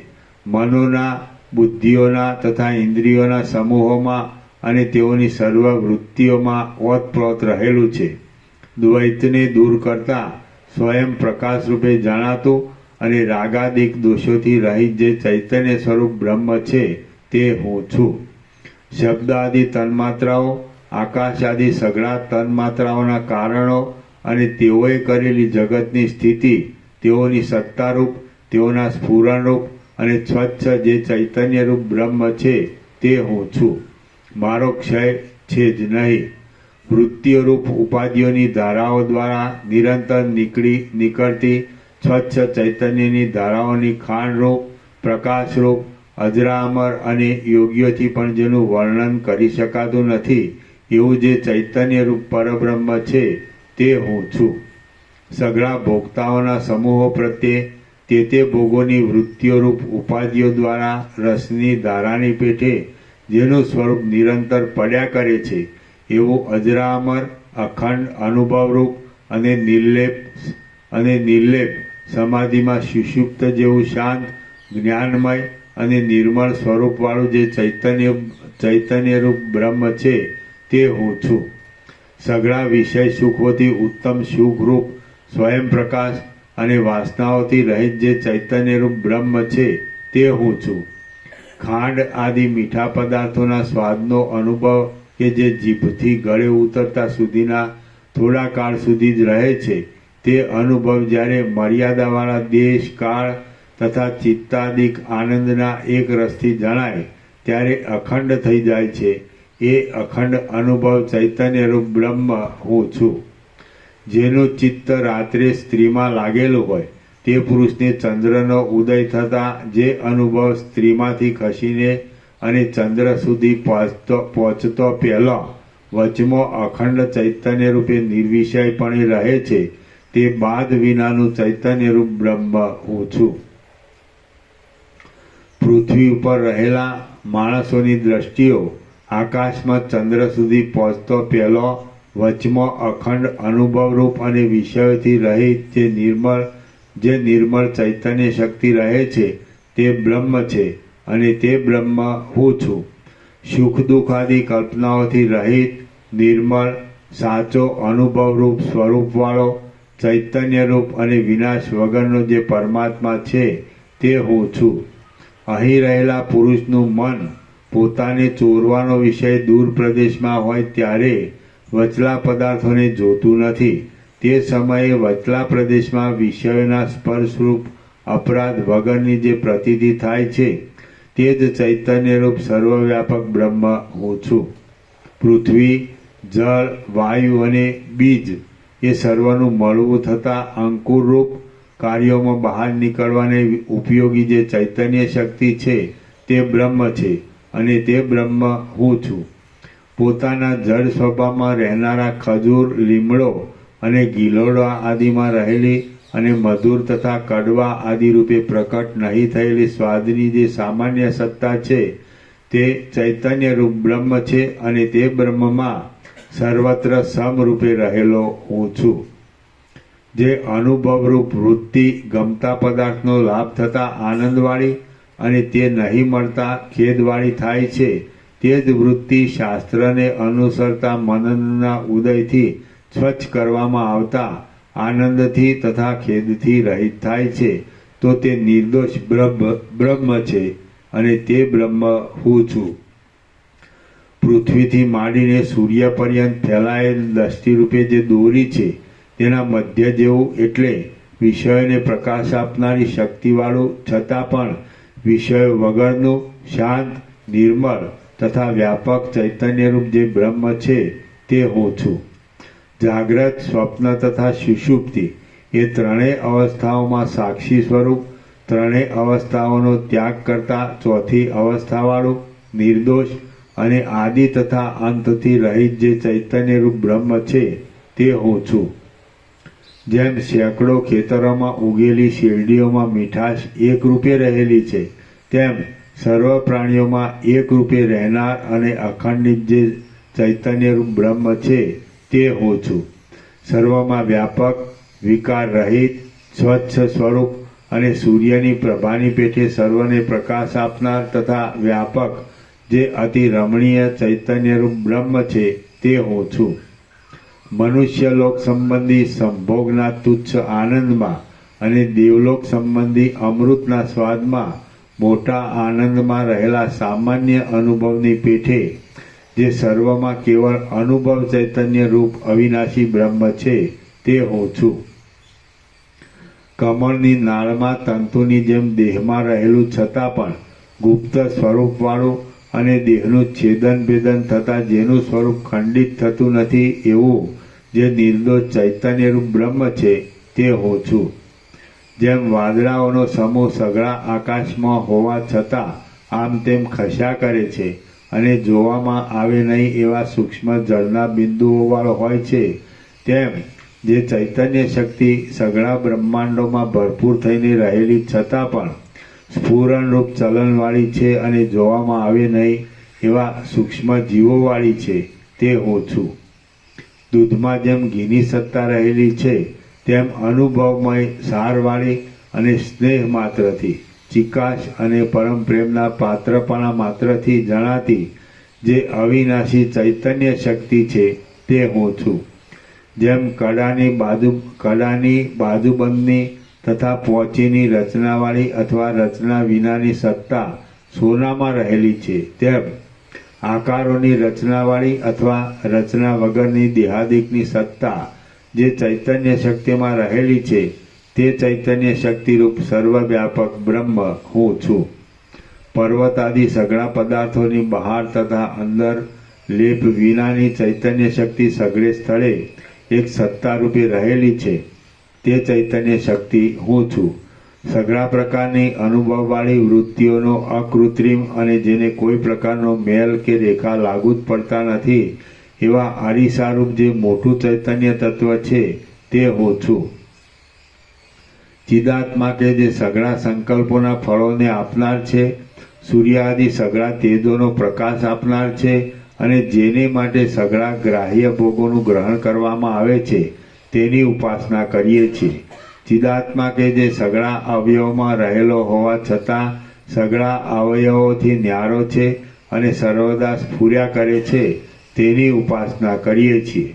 ચિદાત્મા કે જે ઘરમાં, વસ્ત્રમાં, કિનારામાં અને ચારેય પ્રકારના શરીરોમાં સત્તા રૂપે રહેલો છે અને જાગ્રત અવસ્થામાં પણ સુષુપ્તિની પેઠે સામાન્ય રૂપે રહેલ છે તેનું અનુસંધાન કરીએ છીએ.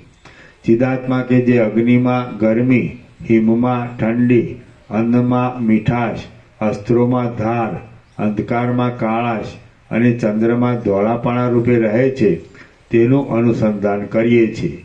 ચિદાત્મા કે જે બહાર તથા અંદર પ્રકાશ રૂપે રહેલો છે, આત્મા હોવાને લીધે સમીપ હોવા છતાં પણ અજ્ઞાનને લીધે દૂર રહેલ છે અને પોતાના સત્ય સ્વરૂપમાં જ રહેલ છે તેનું અનુસંધાન કરીએ છીએ. ચિદાત્મા કે જે મધુર આદિ પદાર્થોમાં મધુરતા આદિ રૂપે રહેલ છે અને તીક્ષ્ણ આદિ પદાર્થોમાં તીક્ષ્ણતા આદિ રૂપે રહેલ છે તેનું અનુસંધાન કરીએ છીએ. ચિદાત્મા કે જે જાગ્રતમાં, સ્વપ્નમાં, સુષુપ્તિમાં, ચોથી અવસ્થામાં અને ચોથી અવસ્થાથી પણ પર સર્વદા સર્વત્ર સમરૂપે રહેલો છે તેનું અનુસંધાન કરીએ છીએ.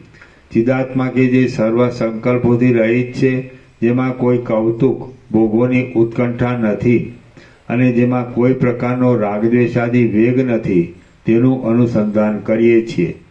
ચિદાત્મા કે જે ઉત્કંઠાઓથી રહિત છે, ભયથી રહિત છે, ચેષ્ટાઓથી રહિત છે, સર્વરૂપ છે, અંશોથી રહિત છે અને અહંકારથી પણ રહિત છે તેનું અનુસંધાન કરીએ છીએ. ચિદાત્મા કે જે સર્વની અંદર રહેલો છે, સર્વરૂપ હોવા છતાં પણ અપાર એકરૂપવાળો જ છે અને અપાર જીવોને ઉત્પન્ન કરનાર છે તેનું અનુસંધાન કરીએ છીએ.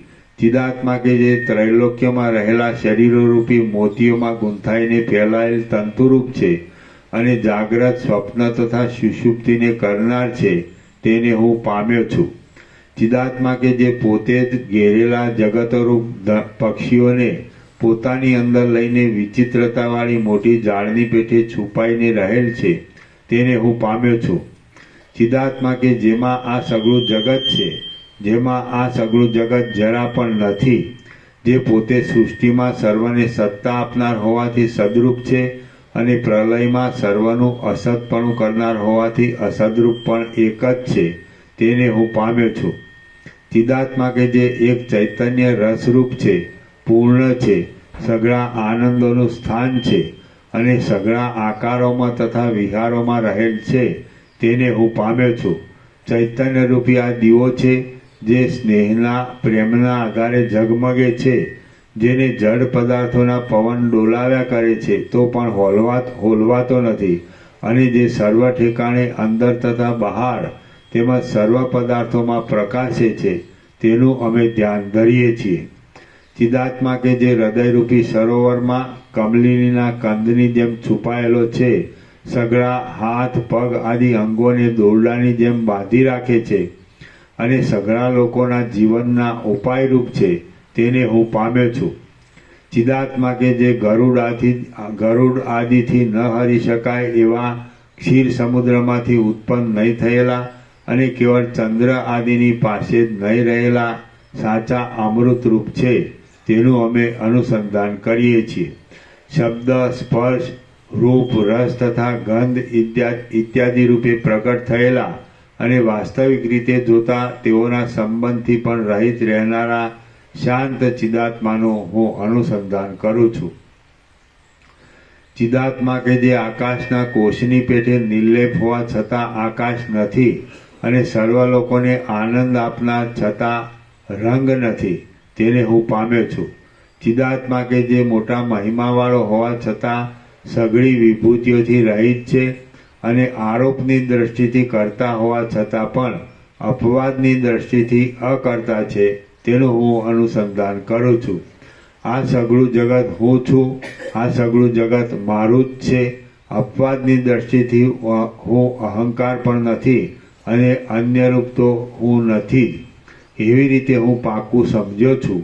માટે જગત માયામય હોય તો પણ ભલે અને આત્મરૂપે સત્ય હોય તો પણ ભલે, હું તો સઘળા સંતાપોથી મુક્ત જ છું.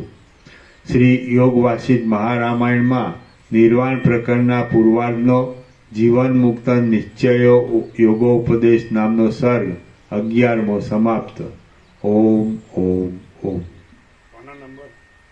856. प्रसाद आपी दो.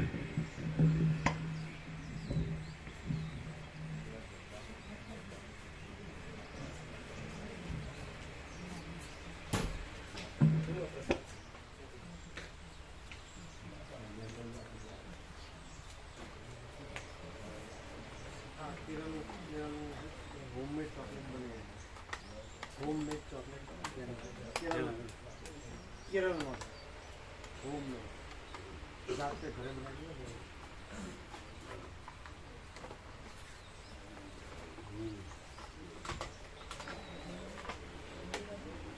પદ્મનાભ સ્વામી.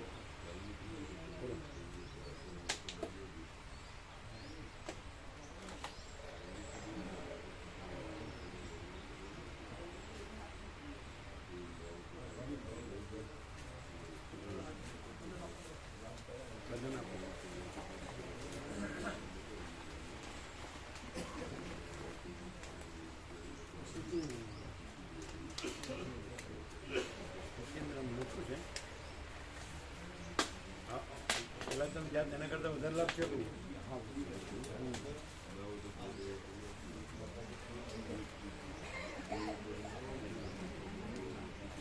બહુ કડક થોડું થોડું ના એ ટેકનિક આ છે ને નીચે એનું જ છે આ નીચે છે ને વેરાણું તો લઈ લે.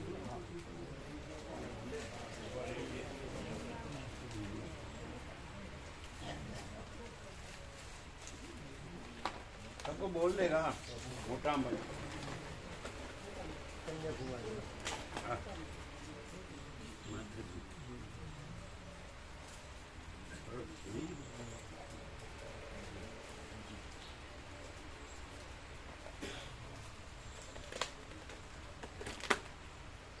બધાને આપો. પદ્મનાભ સ્વામી જ્યોતિ પદ્મનાભ સ્વામી છે.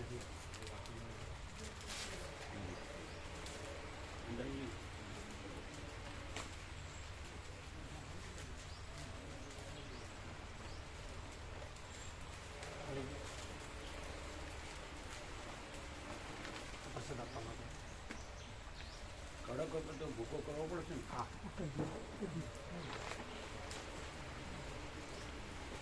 સાઉન્ડ કરે માતાજી લીધો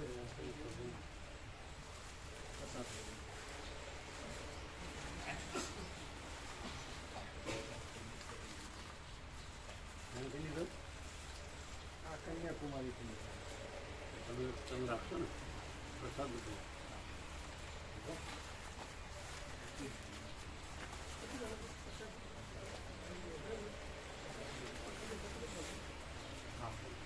આ લઈ લો અહીં.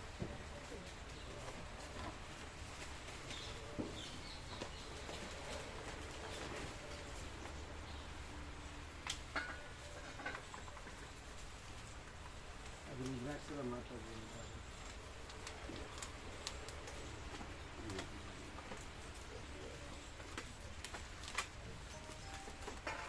બધું બધાને આપજો.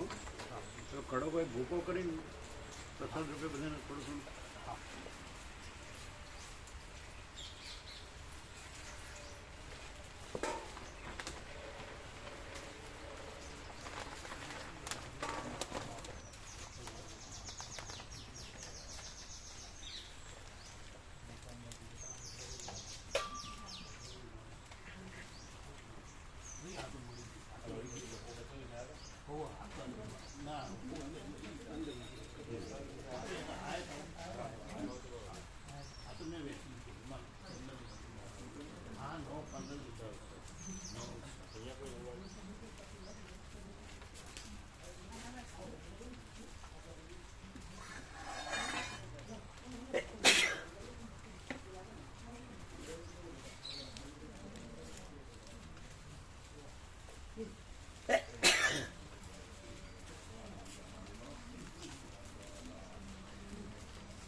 દિવસમાં?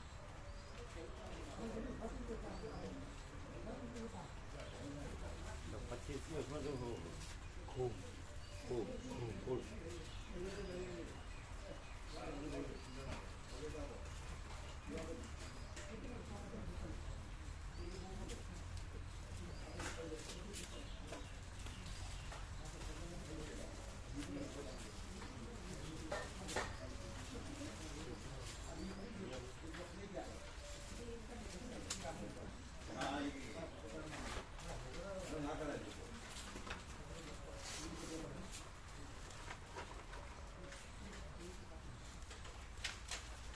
એ બધાને કોથળી આપી હતી ને? કોથળી આપી છે.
એ નંબરે બોટલ રાખી.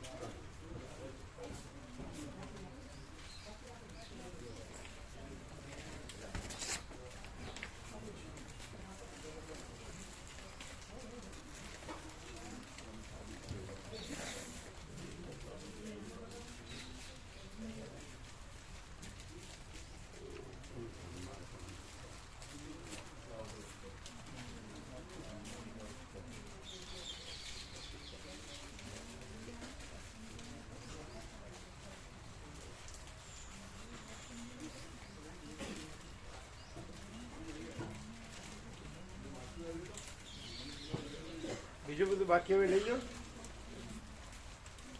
વાપરો ને પહેલા બધું આપ્યું હવે વાપરો ને આગળ જે આપ્યું વાપરો બધું.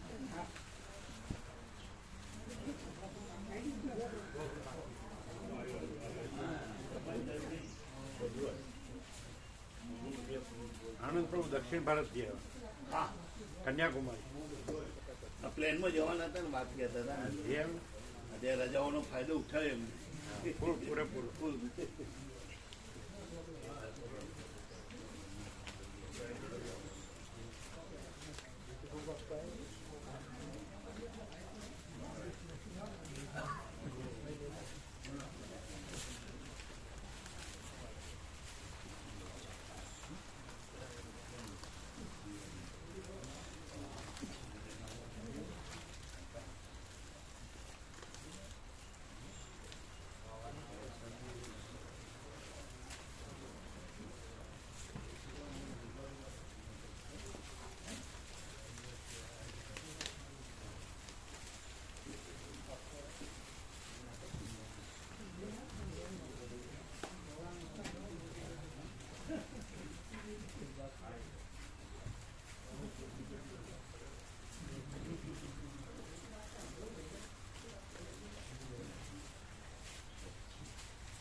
હે મામા પ્રભુ એને દિવાળીનો પ્રસાદ આ લોકોને આપ્યો? ના ના, નાખવાનું કીધું તું ને, પતાવી દીધો. દિવાળીનો બોલતા બધા આપી. દિવાળીનો બોલતા બધા ઘરે ઘરે પોકાડે છે. પકડે જયંતિ પ્રભુ ને હતા. આવી ગયો ઘરે ઘરે પકડી દીધો. કોઈ બાકી નહીં. કોઈ બાકી નહીં. મોહન સાહેબ બધા ઘરે આપી દીધો. કોઈ બાકી નહીં.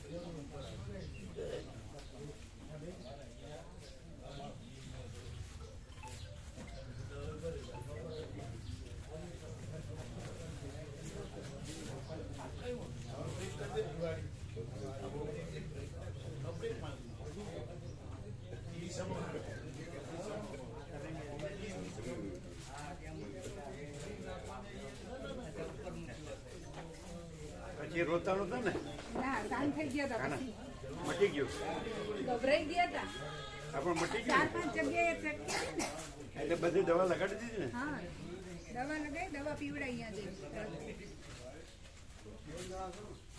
હા તમારી સાથે જ આવ્યો આ ફાયબા છે અમારા આ આપણે નાના ભાઈની નિકોરા આવેલા બધા નિકોરામાં દર્શન કરવા આવતા તમારા એમ હા, બધા નિકોરા આવેલા આ તો માલસરે આવતા હતા એમ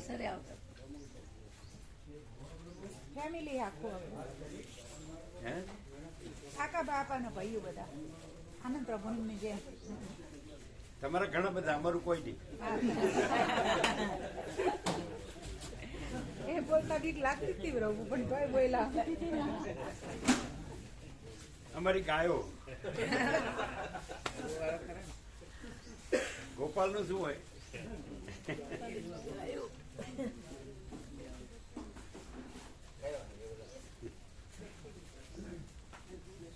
હવે મટી ગયું સાવ થોડુંક અહીંયા રહી ગયું. તો પછી દવા ચાલુ છે. અને ડોક્ટરો બી આવશે ને પાંચમ પછી એ બતાવી એટલે વધારે છે ના થોડુંક જ છે પણ એ રમે ને બાળ ગોપાળ એટલે અહીંયા થોડુંક એમને સાંધાની અંદર વડે ને એટલે ત્યાં મળતું નહીં બાકી આખું શરીર સારું છે. તો પછી ત્યાં ડ્રેસિંગ કરાવી દેવું તું ને હા એટલે ડોક્ટરો આવશે ને એટલે રજાઓ પર આવે રવિવારની રજાઓ પાછું વધે નહીં ના દવા તો લગાવીએ જ છીએ કાંઈ પાક્યું પાક્યું બાક્યું નથી ના પાકી નહીં રોજ આવા ઘણી વાર લાગે ને પ્રભુ એ ભાગ એવો છે ને એટલે નાના ભાઈ નિકોરા આવતા હતા. એમ નર્મદા આંબાવાડિયું ત્યાં તમે આવેલા નહીં નિકોરા આવેલા આમ અમદાવાદમાં જ છે હા બાજુ બાજુ બાજુ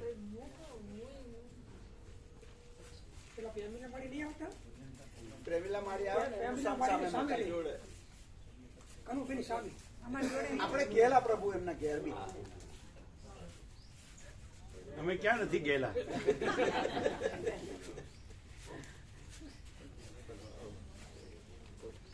લાપાચમ ક્યારે છે રવિવારે રવિવારે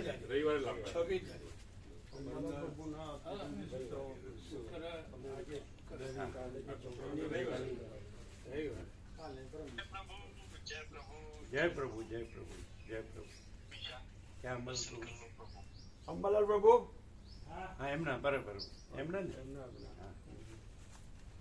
મેં 3 વખત તો ઇન્ડિયા में आया એ વખત દર્શન કર્યો તો બાપજી તમારા અત્યારે ક્યાં છે અચ્છા હા એને બતાવો જય પ્રભુ જય પ્રભુ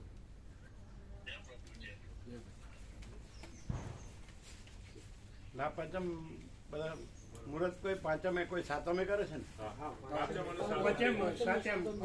પાંચમ અને સાતમ બે પાંચમ રવિવારે છે અચ્છા એટલે સાથે એમ કરશી રવિવારે કઈ તારીખ છે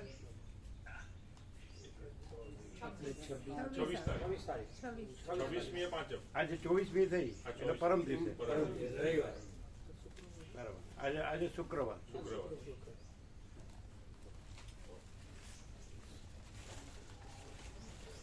એટલે અંબાનું બધું નાના ખરણા એમનું ફોન કર્યો એમની સેવા કીધું લઈ જાઓ એટલે કાલે ફોન કર્યો હતો અમે તો તો કે વ્યાપકમાં નહીં વધીએ સેવા વ્યાપકમાં 14,000 લાભ આપી દેશો. 340. બરાબર એવું કીધું. હા એવું હા, અમને પણ કીધું ને? હા એવું અમારે એવું કે જે સેવા વધી એની વ્યાપકમાં પ્રભુને કહી લઈએ. બરાબર.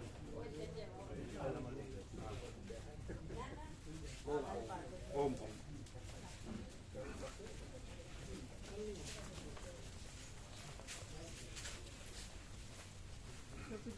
આજે આજે અમારી ટ્રેન છે નીકળી 3 વાગે.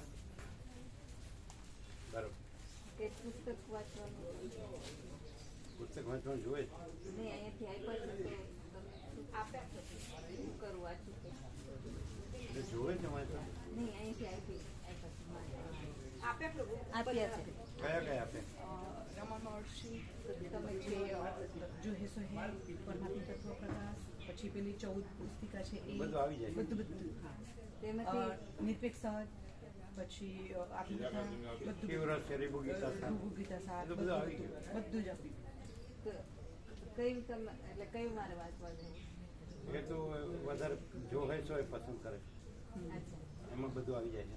હા પ્રભુના બધા જ સત્ગ્રંથ છોડવા જેવા નથી. હા 557 પાનાનું મોટું છે જો ને હે સો હે અમે તમને બતાવે ને એ એ આખા યોગાસીટનું સાર. સંપૂર્ણ છે. આખા યાદ એને ખુલ્લું કરી આખું યોગાસીટ ખુલ્લું કરી હા 557 પાનામાં ખુલ્લું ખુલ્લું ખુલ્લું એટલે પ્રકાશ જ છે. એટલે અહીંયા ક્લિયર થયું ઠીક છે એમ. એટલે આપણે જે સત્ય જોતું હોય તો આપણને શું મળે અહીંયા શું મળે કોઈ પણ જાણ્યું આવે પહેલી વાર આવે વર્ષો થાય તો 50 વર્ષથી આવનાર રહી આ તો શું એને જડે આપણે. કે જે ભ્રાંતિઓ ઘણી બધી હતી એ બધી બધી એટલે કાંઈ ખાલી એક જ પ્રકાશ જ. જ્યારે ભ્રાંતિઓમાં ભરમાઈ જાય ત્યારે યાદ આવી જ જાય કે પ્રકાશ જ છે આ ખોટો. અનંત પ્રકાશ અનંત આનંદ અનંત આનંદ અનંત શાંતિ. હા પેલા એમ હતું કે આ જ છે અહીંયા જ પછી એમ થયું કે નહીં અનંતમાં છે. આ જેમ આ આખો પ્રકાશ છે તો એ પ્રકાશ છે એમાં બધું દેખાય છે કાંઈ નહીં નહીં. દેખાય આભાસ જ છે આભાસ. આભાસ જ હું નથી જગત કોઈ નથી ચિદાકાશ જ છે ચૈતન્ય આકાશ. જે નથી દેખાતું એ જ છે તો બસ દેખાતું નથી એવું નથી. હા જે જણાય છે એ જ એ પ્રકાશ છે. જણાય જે જણાવવું છે એ પ્રકાશનું છે અને આભાસનું જણાવવું નથી કારણ કે કાંઈ નથી. મહાસાગર જણાવવું છે મોજા જણાય છે એનું જણાવવું નથી મહાસાગરનું જળનું જણાવવું છે.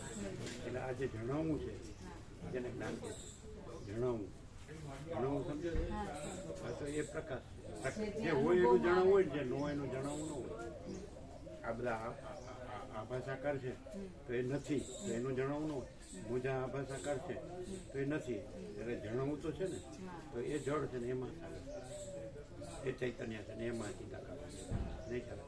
જણાવવું છે કે નહીં જણાવવું જે અનુભવમાં આવે છે એટલે એ અનુભવમાં આવે છે એમ ન કહેવાય. હું ન રખાય. અચ્છા અવૈયક્તિક સાર્વત્રિક હા જ્ઞાન અનંત વ્યાપક સમાન પૂર્ણ એકરૂપ જ્ઞાન અનંત વ્યાપક અવૈયક્તિક સાર્વત્રિક સારું જ્ઞાન અનંત વ્યાપક અનંત વ્યાપક સમાન પૂર્ણ એકરૂપ આ પ્રકાશ છે એ અનંત વ્યાપક સમાન પૂર્ણ એકરૂપ તો એ પ્રકાશનું જણાવવું છે. આભાસનું જણાવવું નથી જે ન હોય એનું જણાવવું નથી.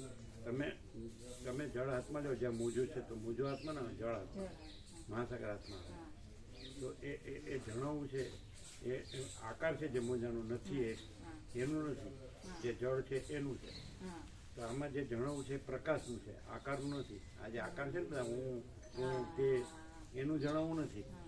આકાર છે આભાસ અપિયરન્સ એ નથી એટલે હું નથી જગત નથી અને જે જણાવવું એ પ્રકાશ છે એ પરમ ચિદાકાશ પરમ જ્યોતિ અખંડ જ્યોતિ એ મહાચિદાકાશ સ્વયં પ્રકાશ સંપૂર્ણ પ્રકાશ એમાં હું ના આવે.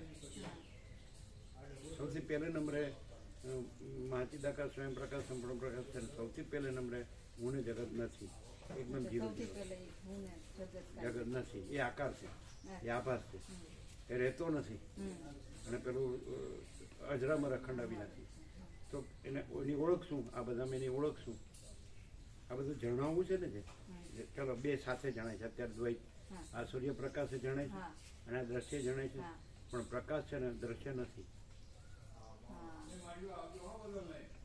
પ્રકાશ છે તો પછી આ આખું જણાય છે આકાશથી પૃથ્વી, તો એ પ્રકાશ છે. જણાવવું છે એ પ્રકાશ છે, જણાય છે એ પ્રકાશ છે, જ્ઞાન અનુભવ, તો એ પ્રકાશ છે. અને આ દ્રશ્ય નથી, બે નથી, એક જ છે. આ સૂર્યનારાયણ ભગવાન છે તો એક જ છે, અને એમાં આ દ્રશ્ય નથી. તો એ પ્રકાશ છે ત્યાં દ્રશ્ય ભાષે છે, પણ પ્રકાશ છે અને દ્રશ્ય આભાસ માત્ર છે, નથી. એમાં હું તું ને જગત, તે હું તું તે ને જગત એ આભાસ માત્ર છે, આકાર એ નથી. આને ન જોડે પોતાની સાથે, હું ન જોડે, જગતને ન જોડે, તો પછી જે જાણવાપણું છે, જે જાણપણું છે ને એ જ પ્રકાશ છે. હુંને જોડીને પછી બધું આ ગોથા ખાવાનું શરૂ. હું ને જગતને જોડો એટલે, અને એ પાછું એ અસત અસાર દુઃખ, મિથ્યાને નાશવંત, સ્વપ્ન જેવું, મૃતૃષ્ણના જળ જેવું, મૃગજળ જેવું. એટલે નથી ને ન જોડે એટલે પરમ શાંતિ, અને નથી ને જોડે એટલે દુઃખ ને અશાંતિ. સમજે? હું આ છું એટલે દુઃખ, અને હું આ નથી, અને પછી અનંત પ્રકાશ, અનંત આનંદ, અનંત શાંતિ, પરમ પ્રકાશ, પરમ આનંદ, પરમ શાંતિ. સમજે? આ બધે દુઃખ ને અશાંતિ કેમ છે? આ નથી એને પોતાની સાથે જોડ્યું છે. ત્યાં પ્રકાશ તો છે જ, આ સૂર્ય પ્રકાશ છે, તો એ પ્રકાશથી આ બધા આભાસ આકાર દેખાય છે, આખું દ્રશ્ય, ભૂર ભુવસ્વ ત્રૈલોક્ય. તો એ ન જડે તો પ્રકાશ તો છે જ, અને જોડે તો એ કાંઈ નથી. એટલે અભાવ માટે ને ઈચ્છા પૂરી થાય જ નહીં.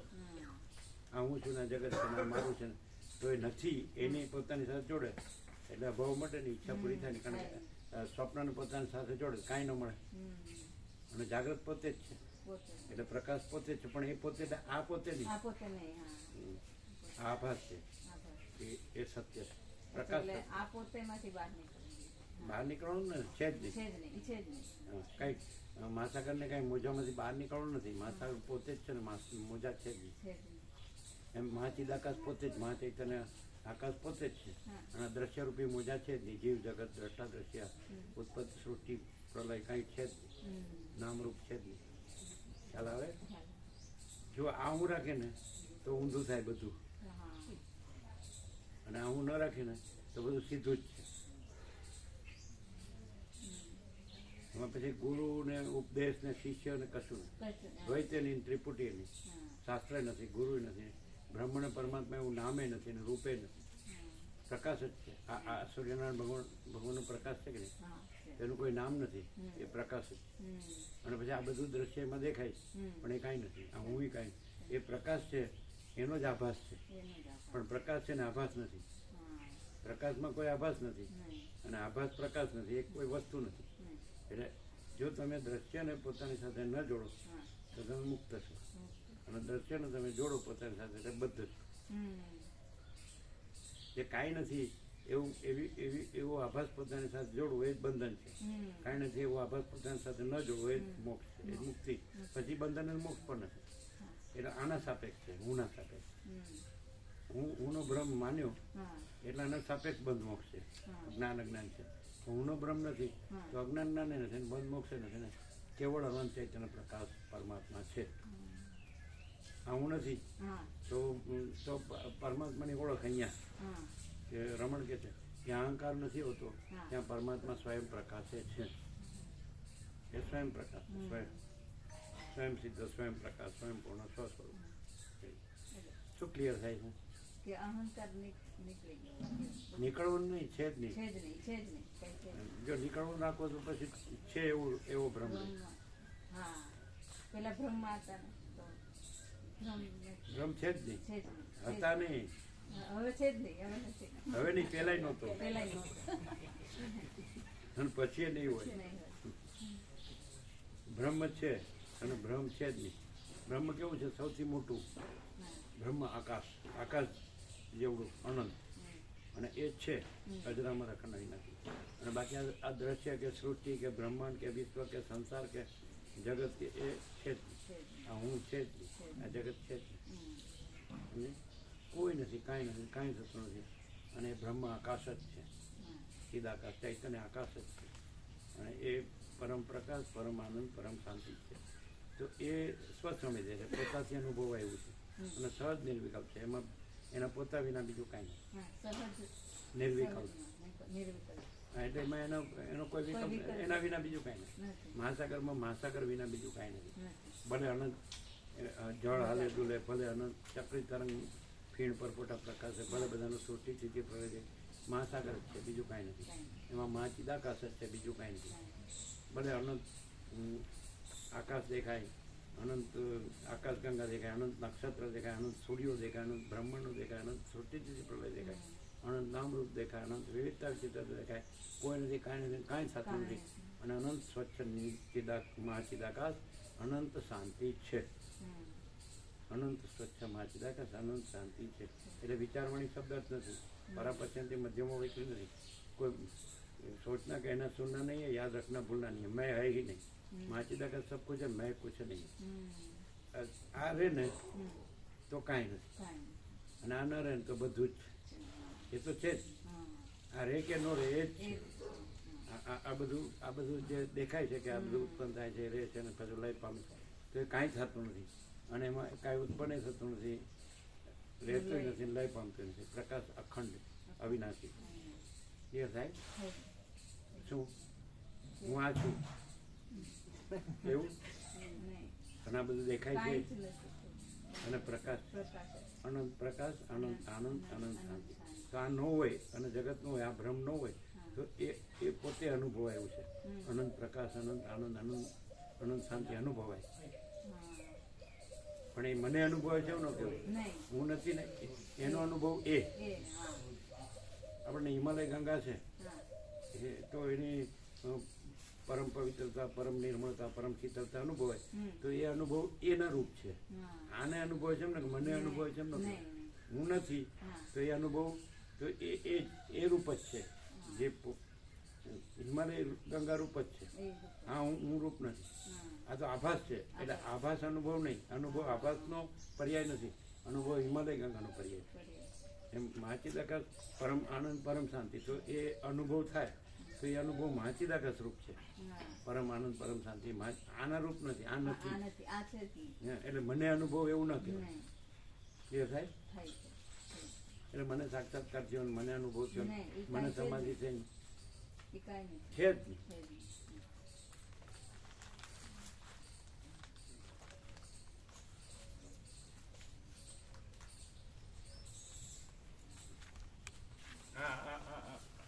પ્રભુ છે ને દિલ્હીના છે, એમ કે છે કે ગુરુ સેવા કરવાથી સાક્ષાત્કાર થશે.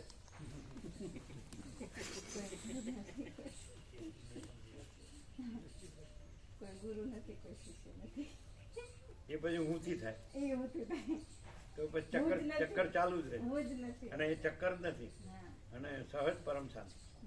પણ એ હુંની નહીં, નથી એની નહીં, છે. એટલે અનંતપૂર્ણ પરમ ચિદાકાશ પરમ શાંતિ, મહાચિદાકાશ પરમ કૈવલ્ય પરમ શાંતિ, પરબ્રહ્મ પરમ શાંતિ, સ્વાનુભૂતિ તત્વસાર. એટલે એ જે છે એ જ પરમ પ્રકાશ છે, એ જ પરમ આનંદ છે, એ જ પરમ શાંતિ છે, એ જ પરમ અનુભવ છે, એ જ પરમ જ્ઞાન છે, એ જ પરમ બોધ છે.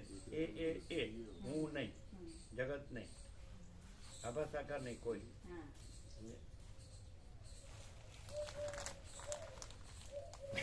गुरु कृपा से प्राप्त कर लो. हाँ, कैसे करेंगे? द्विधा रहती है ना, क्लियर नहीं होता है. क्लियर वो करके ये स्मरण में रखेंगे और वो करेंगे. क्लियर છે ને? આર પાર. એટલે બે છે જ નહીં. મહાસાગર પરપોટા એમ દ્વૈત છે જ નહીં. અનંત મહાસાગર છે, પરપોટા છે જ નહીં. અને અસત્રાક્ષર છે, નોંધવું હોય તો. એ તો અમે લખીને આપીશું, લાભ પાંચમ તરીકે બેનર આપીશું. ના પણ બોલીએ અમે, મહાસાગર પરપોટા એમ દ્વૈત છે જ નહીં. આ સત્રાક્ષર છે. અનંત મહાસાગર છે, પરપોટા છે જ નહીં. મહાચિદાકાશ સૃષ્ટિ એમ દ્વૈત છે જ નહીં. અનંત મહાચિદાકાશ છે, સૃષ્ટિ છે જ નહીં. ઘણો જ સત્રાક્ષર છે, ચારે ચાર. મહાસાગર પરપોટા એમ દ્વૈત છે જ નહીં. કેટલા થયા? 17. મહાસાગર પરપોટા એમ દ્વૈત એટલે બે પણ છે જ નહીં. 17 છે. 17 હા, પછી અનંત મહાસાગર છે, પરપોટા છે જ નહીં. 17. હવે મહાચિદાકાશ સૃષ્ટિ એમ દ્વૈત છે જ નહીં. કેટલા થયા? મહાચિદાકાશ સૃષ્ટિ એમ દ્વૈત છે જ નહીં. 16 થાય. પરમચિદાકાશ પરમચિદાકાશ સૃષ્ટિ એમ દ્વૈત છે જ નહીં. અનંત પરમચિદાકાશ છે, સૃષ્ટિ છે જ નહીં. અને બહુ બરાબર, પ્રકાશ બરાબર છે. પરમચિદાકાશ સૃષ્ટિ એમ દ્વૈત છે જ નહીં. પરમચિદાકાશ અનંત પરમચિદાકાશ છે, અનંત પરમચિદાકાશ છે. જેમ પેલો અનંત મહાસાગર પરપોટા છે જ નહીં, એમ અનંત પરમચિદાકાશ છે, સૃષ્ટિ છે જ નહીં. થઈ ગયા 17. 4 લાઈન ક્લિયર થાય.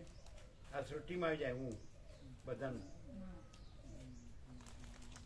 એટલે ક્લિયર છે ને. પ્રકાશ 0 આરપાર.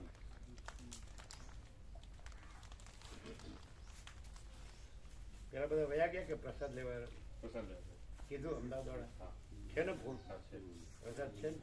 આનંદ બાપુ એ લોકો ગયા પેલા 3 એ લોકો કેમ ગયા? કીધું નહીં? કીધું તું બધાને વચનામૃત બધું આપ્યું. પેલું નિત્ય દર્શન આપ્યું. બરાબર. અને બાકીના સ્ટીકર ને બધું આપી તમારો નંબર છે ને, તમારો નંબર આપણે પ્રભુ એડ થવાનું હતું એ તો ચાલશે. તો અમે મોકલીશું.